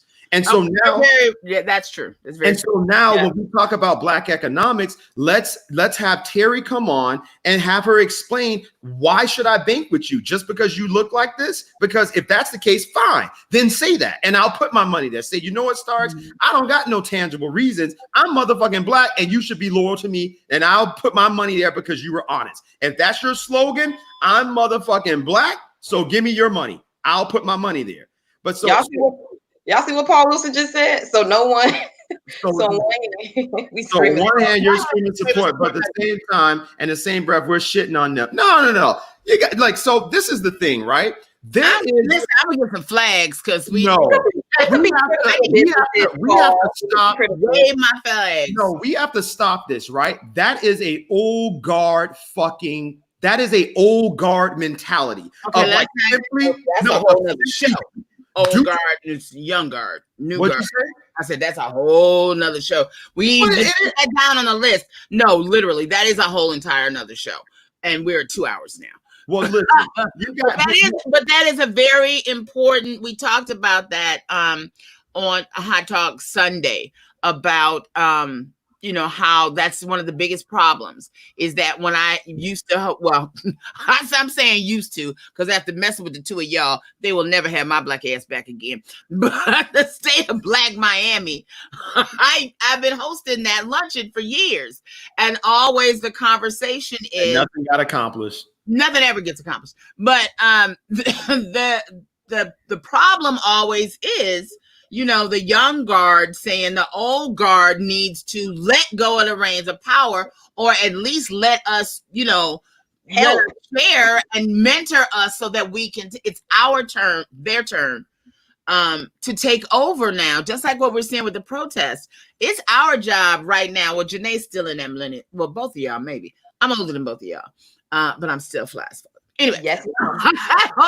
But I'm saying for me, right, to be at 50, right, my job now, and I have to go because I have a class I teach with Urgent Ink, and my students will be waiting, is to give guidance, to give you some parameters of what happened before you, and to give you the space to breathe and to take over this moment. This is a young person's, all movements are done by young people. And we have to really give that space. And so, but it has to be, you can't just throw out the old guard because they've lived it, they've done it. Why should you repeat the same mistakes that they made when they can share, listen, we tried this, that, and the other, and it didn't work. And the young guard can say, okay, yeah, but when you tried that, this wasn't in place. So what do you think about if we do it this way? We have got to stop that divide between this young and old in our community, because that we're not winning that way. I just offer everybody to think about, the Jewish community, and particularly the Jewish educational system, as a model for us moving forward from this point. Check your phone real quick, Jill. But I'm gonna answer Paul's question, right? Paul, we're definitely not shitting on the black business, right? We are simply discussing the challenges that are faced with a business that is perpetuating the fact that they are black owned as some form of derived benefit for black people to bank there. And if we don't see the derived benefits, then it's not shitting on a black owned business. It's simply discussing our very exhaustive list of complaints that have not been honored or even remotely discussed. I don't like any black owned business peddling the fact that they're black owned, but not doing the work of their people in a manner that is digestible and felt and outcome driven, right? So the thing is that banks are inherently racist. Just the banking in and of itself, it is a perpetuator of a capitalistic system that has totally suppressed black people. And so now, if you now are an emissary of that and you are black, then we can't have a conversation about something that is just driving over that point, right? We have to address that point. And I hope that all of the rants and raving and all of the things that I've done and my complaints that have been directed toward One United, I want them to be resolved, because I want to put my money there. I want to know that my dollars are being invested in the black community. I want to know that business loans are available. I want to know that loans are being made to black people to have their homes in high equity building neighborhoods. I want to know that we can invest in various companies, that there are venture capitalists that have their budgets and their dollars there that are black. I want to see the cyclical nature of the way that the economic infusion of having a black bank actually works. That's what I want to see. And when I said the old guard mentality, when you start a system where you just go, well, they're black, and you have that guy over in Broward County that is not qualified and that is not someone that needs to be the sheriff there just because he's black, when you got a fucking Clarence Thomas in the Supreme Court that is doing the work of the devil on that bench, when you have black people that are in those positions. And I'm not saying One United is that. What I am saying is that there is no, the world is over now when you have black issues that are widely affecting and impacting black people, that you don't discuss them, that you don't have a conversation about them. I think that age is over. And I think that we now need to have that conversation. And that's what we're doing on this show. Amen. Yeah. So Paul responded with, what I'm saying is there are people listening that don't have the foundation that many of us that move in these circles have. The insight about how shit works here. They just come to hear you. And if they hear you approaching it, how you are, it could be misconstrued. So Paul, unfortunately, I don't care, because at the end of the day, right, that bank, right, does not care, and like any other bank, okay, does not care about really doing the work that needs to be done and becoming a real cornerstone as they should be. And if, just like so many other people said, had they done the work that they need to do, nothing I say would be impactful to them, because they would be impervious. They would be blameless, right? When you do the work on behalf of your people look out for you. I don't have to beg people to go to the restaurants that I highlight. Why do you think that? Why do you think I don't have to beg and do Wakanda cards and come up with lists and tap dance and do all this stuff? Why do you think I don't have to do that? You know why? Because I work hard on behalf of my people, and I'm blameless in that. And I'll stand against anybody and show my track record. I need One United to do that. I need One United to be able to show that. Kanasha made a great point when she said that holding somebody accountable and being critical doesn't mean that we don't support them. Because I'll still support a black business, even if I do find some things to be problematic or annoying. But that doesn't mean I'm not going to support them. That doesn't mean I'm not going to promote them either. Like, I'm just going to say, hey, these are the issues I have with it. And I hate that in the black community, we can't have those type of conversations. It always becomes, why are you picking on the black business? Right. No, I mean, and we have to hold each other. We have to listen. You know, Paul, you know how many times I get emails and inboxes from people go crazy on me and go, you don't do this, you don't do this. So I go to the trap kitchens. I go inside people's homes and they go, oh, you shouldn't have been in that lady's house.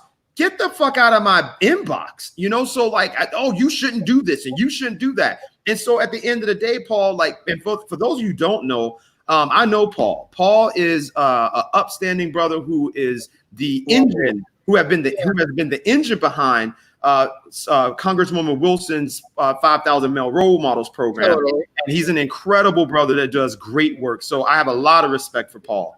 However, what I do is that I realize that that's what we've been able to do with our platform. And if One United does that with their platform, right?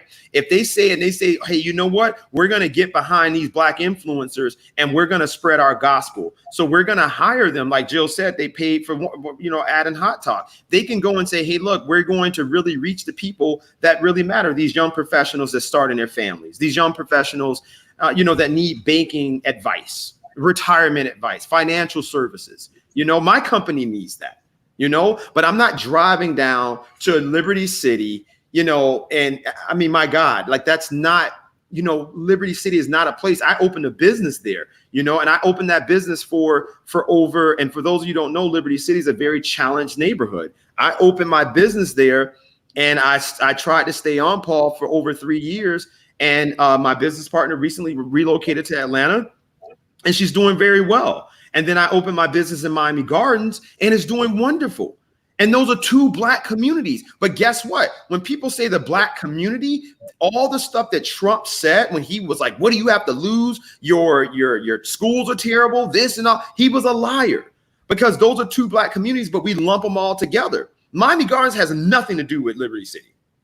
Miami Gardens has nothing to do with portions of the county where it's the black community, but it's filled with public housing, where it's filled with violence, where it's filled. Miami Gardens is a up middle class community of suburban homes, and they have pockets within the community that are high crime areas. But guess what we do? We lump them all the same way we did with those lists. We don't go out on the east side of Miami Gardens and see that there is 500,000, close to $1 million homes sitting on almost an acre of land. We don't go to Rolling Oaks where there's historical money that has been there forever, right? Where people like Betty Ferguson and her husband, Judge Ferguson, raised their family, right? We don't do that. We don't celebrate that. We don't celebrate the side of our people that are right here in Miami, that we aren't downtrodden and broke down and all. Like, that idea is so visceral to progress that we aren't encompassing everyone and everyone's story, right? Everyone doesn't have the broken winged bird story. And so when you talk about banking, the majority of people who are banking are people who have money. And so if you don't have money, there's two things that need to be discussed with financial intervention and financial prevention of financial insecurity, right? So how many financially insecure Black folks live in Miami-Dade County, and what is the bank doing to either diminish that number or to provide interventions for those individuals or preventing you from being financially insecure? And so if we have that and they're doing that work, we wouldn't have to have this conversation. That's all I'm saying. Yeah. I mean, but Liberty City has its issues, but it's also historic. It's a Black community, and everybody there isn't like downtrodden and poor either. So I get why the bank is there. I just think they need more locations. Like, it should be in Miami Gardens. It should be one in North Miami. It should be one in Overtown. Like, it shouldn't just only be in Liberty City. But I get why it's there. Eric Knowles said, do we know why the bank is in that location? No, tell us. I mean, what is Jill doing over there? I don't know. I'm here. Can you see what I'm doing? No, you're just over there looking crazy. You can see me. Noel said, yeah, we can see you. Are you serious? I didn't realize you could still see me. Well, I haven't put my screen down. I didn't realize you could still see me. But I'm trying to put together the program for these kids. Anyway, I'm here. The line is this, right? When we're talking about Black-owned businesses and we're talking about this on a national level, right? Not just in Miami, not just in South Florida. We are a microcosm. We are a microcosm of all of the same exact issues. And so whatever works here will work everywhere. And so that's why it's important for us to come up with the solutions. Gordon said they purchased a previously owned Black bank.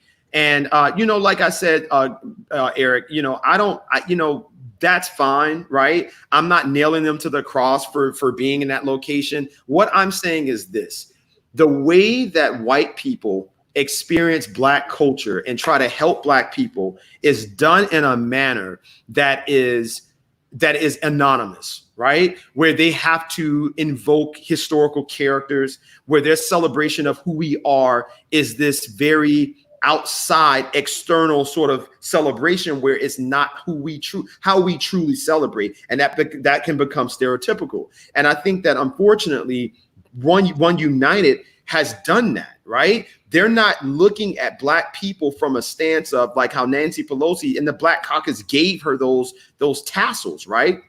And the Congressional Black Caucus is a whole nother disaster, right? Because we don't have a national agenda that they truly work on collectively. You have no. As far as when you look at the stimulus dollars, I'm only speaking from economics because this is the research that we do. This is the research that we do. And when you look at the stimulus dollars that President Barack Obama did work hard to pass, Black businesses receive less than 6% of the funding. When you look at the fact that the SBA loaned out some of the lowest numbers during that administration, we have to really start lobbying the Black Congressional Caucus the way that white folks lobby the Black Congressional Caucus, right? Because when you have Cory Booker that was the sole vote to vote against lowering healthcare drugs, but then you looked at the pharmaceutical companies that were supporting him, he voted against Black needs. Cory Booker's voting record is not something that is liberating Black people. And so these people that you think are in Congress that are doing the work that needs to be done, look at their voting records for things that really matter to Black people. And it's a lot to be imagined. And so what I'm saying is that the same thing happens on the local level. And that's why cities like Miami Gardens is so important, because they can't do that. Their residents have to hold them accountable. They cannot vote against the interests of the people there. But when you go to Liberty City, we call it a Black community because Black people live there, but it's not a community. It's a Black neighborhood. You have a couple old folks that are still there that remembers the glory days. You have a couple young people. I remember Ernisha and Kanash and all of them was starting this, and Fabiola was starting this thing where they wanted to buy up these poor Black neighborhoods and move in Black young professionals, right? And it didn't go anywhere. It didn't go anywhere because the young Black professionals, you don't want to live in those conditions. You don't want to have to go outside and see a young Black kid get shot dead and have to know that that 16, that 5-year-old, that 12-year-old died around the corner from your house. You want to go to Whole Foods or Fresh Market when Jill does her lives saying, hey, look at the Fresh Market. These great fresh produce is available. What do we have in our community, in our neighborhoods, besides the Hispanic grocery stores? So you attack Spanish people, but they're the only ones that have accessible food in Black communities. So you can talk shit about Cubans, but if those Cubans shut down their stores, we would have food deserts, because the only thing why don't we open up our own grocery store? We don't fucking support them. You had the only Black-owned grocery store that was opened by a Jamaican guy. This guy put his whole life savings right in Oakland Park Boulevard. We wrote about it, and that's why I told people, don't get confused with these shares on Facebook, right? And someone said there are killings in Miami Gardens. And like I said, Eric, you are now literally painting a broad picture of the entire city, and that's unfair. The east side of Miami Gardens, just like the city of Miami, no one refers to Coconut Grove the same as Liberty City. No one says there was a killing in Miami. They say it was a killing in Liberty City. They say it was a killing in the neighborhoods that are contained within Miami. So we have to be very, very careful at how we paint Miami Gardens, because the majority of the killings are in Carroll City, the neighborhood of Carroll City, the neighborhood of Bunch Park, the neighborhoods, right? Because when you say Miami Gardens, you're implicating a whole city. So you don't do that when you do Liberty City or Overtown. They make sure they say Overtown. When you go on the news, it doesn't say Miami, right? Or it'll make sure it say Northwest Miami-Dade County. It won't say Miami, because they want to make sure you know it's in the Black neighborhood. So just like Miami Gardens, do not include them in this whole soup, right? But at the end of the day, all I'm saying is this: the Hispanic grocery stores that exist are supported by their own people. And if they're not, they give it to Black people because they observe our buying habits. And so now when you look at the Black-owned grocer that was on Oakland Park, he opened the store, Finley's Farmers Market, right? He had a whole produce section. He had Black farmers. He was using Black fishmongers. He was using Black everything. And I sat there and I worked for him for free for a month. We boosted that article, and Janae and Jill, that article was shared 120,000 times. Mm-hmm. And so when I looked at the shares, him and I both were like, man, this is going to be amazing. And you know what we did? We came in there, walked around, didn't do real shopping. I'm watching my people. My blood is boiling. We're walking around, getting a bag of carrots, getting a bag of potatoes, and go out and check out like you were doing somebody a favor. And you weren't doing your actual shopping there. So here I am driving from Biscayne Gardens to Oakland Park every single day to make sure that I was capturing the people in that store and admonishing them, share this. We cannot let this place close fucking down. And you know what happened? It fucking closed down. And that guy had everything we fucking needed. And so now, we need Black-owned grocery stores. And you don't go when you need to go, but you'll go to the Spanish grocery store and complain. And so if these Cubans take out their grocery stores, now you're saying it's a food desert. Now you're saying there's no access to fresh fruits and vegetables. Now you're complaining. But now you have to find a way. Either you work with them to have your products in the store so that they are good neighbors and hold them accountable like we tried to do. All of my complaints that I'm making about One United, I did the Badia seasoning. I did the Goya foods. I have my letters. I've complained and went on fucking lives more than I can fucking imagine, telling Black people, stop buying this shit.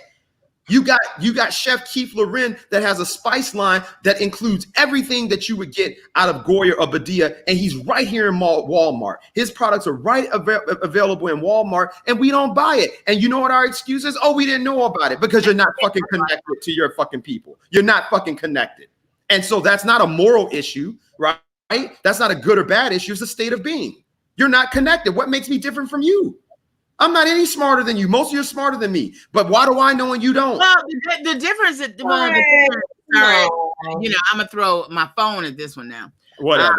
The difference, Starks. You more plugged in, sorry. We don't want to accept responsibility. Sometimes you gotta say, you know what? I am guilty of this shit. That's the beauty of fucking religion. I'm sorry, Jill. I'm sorry. Go ahead. The difference is you have found a passion for something. A lot of people they like things, they like to comment on them, but they haven't quite found their passion yet of something that they want to give themselves to. And there's nothing wrong with that. Do you know what I'm saying? You inhabit that space, so you work that space, and then they expect you to help guide them through that space. Now, I'll tell you, I got on your live when you was at that grocery store. I was like, what is wrong with that lettuce? First of all, I'm gonna need that produce to look like it ain't been there for 3 weeks.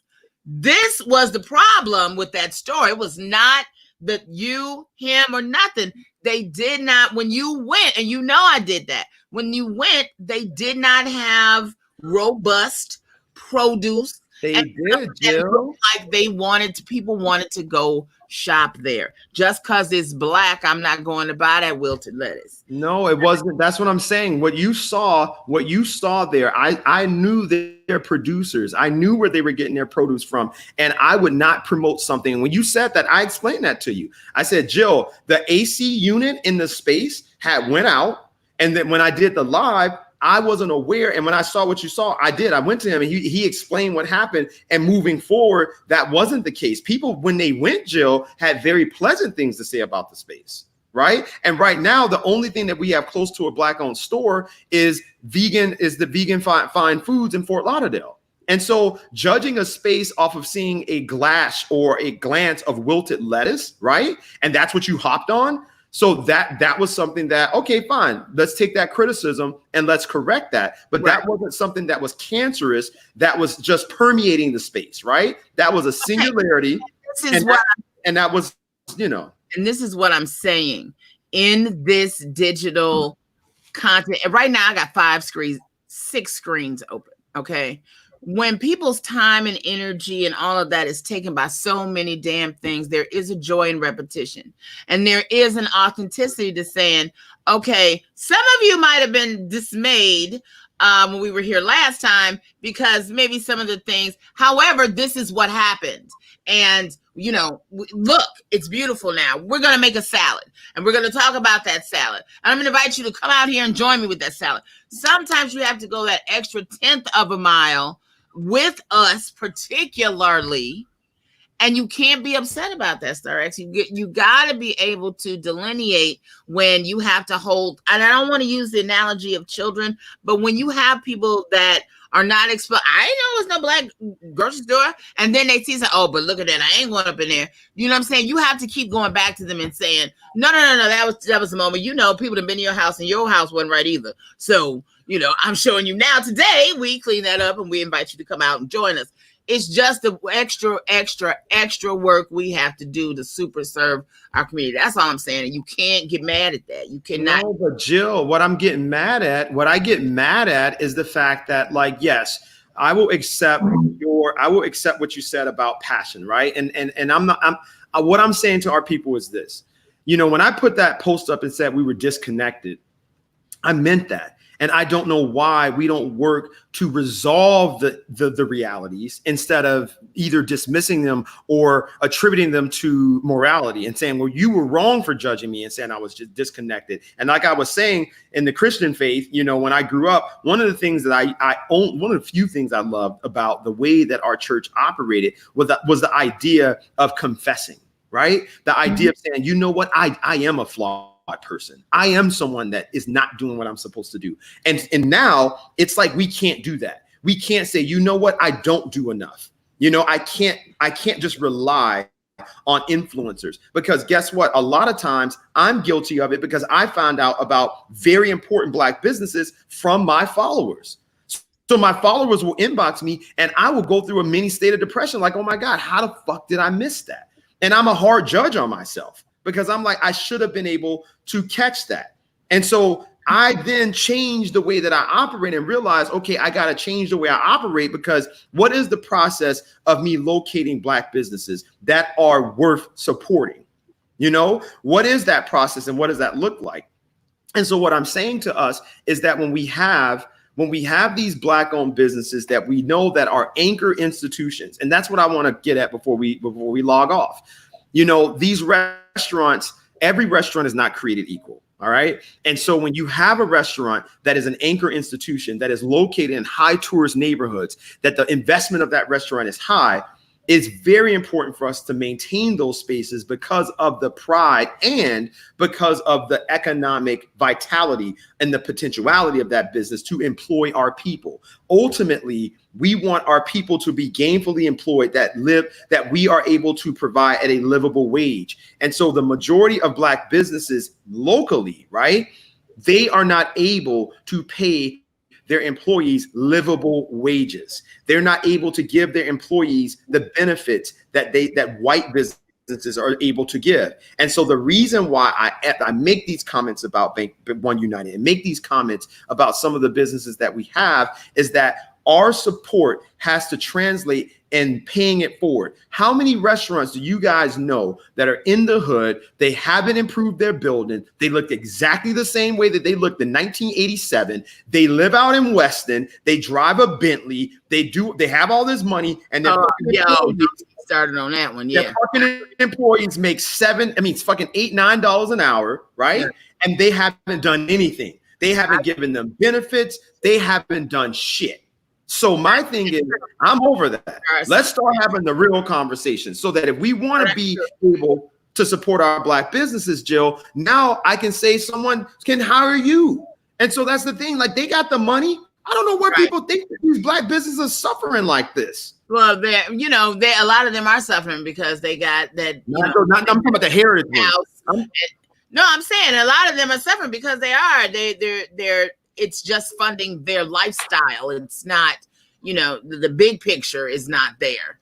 And I could call out some, don't get me there. I will back up. That is one of the biggest, that is a very large problem that we don't address. And I think that's another one to take down on our note cards about, why we will overspend on housing and automobiles and not pour that money into our businesses, because that is a very big problem. Very big problem. You see somebody with a little shitty shack of a restaurant or store or whatever, and then you go to their 8-bedroom house with a Bentley and a Mercedes in the garage, and it's like, okay, what is this? Same thing with the fucking pastor mentality. They got a church full of poor people and they live out in all these goddamn It's but not that true. It boils down to our conditioning, right? The slave owner, right? That was the same paradigm where all the slaves are poor and broke and broke down, and the slave owner is living in excess, And so that's the mentality. And how do you destroy that mentality is calling it out. You got to call out all these demons. I'm telling you. It's a spiritual thing. Whatever you think a demon is, that's what. If you ever watch a horror movie and you hear the demon does not want you to call its name. The moment you say its name, it starts going crazy. And that's the same thing with we don't want to hear this shit. You start calling that demon's name, it start acting up. They want to stay submerged. We want our problems to stay under the fucking covers. Fuck that. No, you need to speak with that grocery store, because clearly you can't do proper marketing and have a great location and have great service and still go out of business. Something was wrong. Right. Something was wrong. You know what I'm saying? And that's the thing right now, like this Burger Shack. I'm going to go there on Thursday. It's a Black-owned burger company on Lincoln Road. I've never met the guy. I'm hoping the burgers taste good, but he's been in business. His family, the burgers are good because he comes from 4 generations of burger makers. They opened their shop in 1941 in Harlem. That's right here in South Florida, right? And so now I'm going on Thursday to check him out. But Let me ask you something. How did you discover him? How did you find him? Very interesting. I was doing South Beach, right? Doing the Black-owned businesses on South Beach, and the marketing company that worked for someone else. The lady, you know, they a lot of the marketing companies want me to do white-owned businesses, right? Like they want me to do and I told them how we work. And it's not that I won't do white-owned businesses. Right. I just gotta like the food. So if I don't like the food, I'm not gonna review you. And right. So I know her personally. So she contacted me and said, hey, Starks, there's a business that I think you should check out. And she reached out, and I didn't know it was Black-owned, Jill. And then some other random person reached out and was like, you got to go to Ronnie's Burgers on South Beach. And I was like, dang, is this Black-owned? Because it didn't give me a Black-owned vibe, you know? And sure enough, Black-owned vibe. So because I've done this for so long, there's a certain soul that I experience when I go into a space, like, or I see the advertising, or I see it's just a certain soul that I experience. And when I saw the name and the logo, it just didn't give me that. And so I knew someone non-Black created the logo. Someone non-Black did the work. And so when I see that, and that's very important too, you know, I just was like, that's not, you know, I'll get back to them, you know, but sure enough, he was Black-owned. And Did you ask him about the logo? I'm sorry? Did you ask him about the logo? Because you know, a lot of times I've had people tell me that they deliberately didn't want it to have any ethnicity and it's not coming out today. Oh, I thought you were having a stroke. Ethnicity to it, because they wanted everybody to come. That's so fucking dumb. And that's, you know what? I'm saying that because I've heard that a lot of times from Black-owned businesses. Like, okay. You know what's crazy too, Jill? You know what's crazy? There's Black-owned businesses in Wynwood that's owned by Black people, and the business owner told me in my face, I don't want to be known as a Black-owned business because the white people won't come. Yeah, I'm telling you. That's and and then I expose them anyway.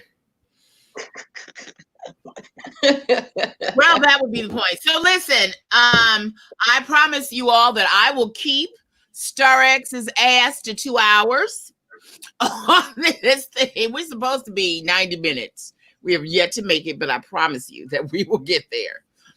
We are at 2 minutes and 45 seconds, and I have to go because I have to go do this class. We all have to go. I love you all. This has been great. Janae, Hilo News, we've mentioned it several times. Thank you. And I'm trying to wear my hat, but the light is blinding. The light is killing your hat. You know, I do implore you all to go over and check out the website. It's just a lot of really great content told from, you know, a very young, hot millennials point of view, who is really engaged in the community. So, and it is a resource I go to quite often. StarX loves you all dearly. Sometimes he just gets all up in his feelings and his underwear is too tight. And so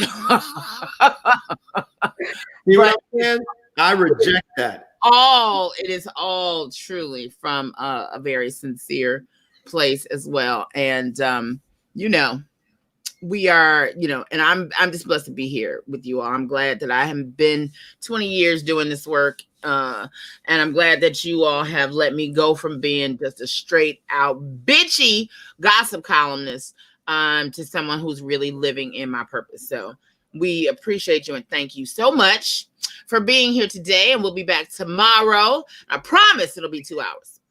All right. I gotta go. They gotta go. You gotta go. Thanks for having me, guys. Thank you, everybody. Thank you, guys. Bye.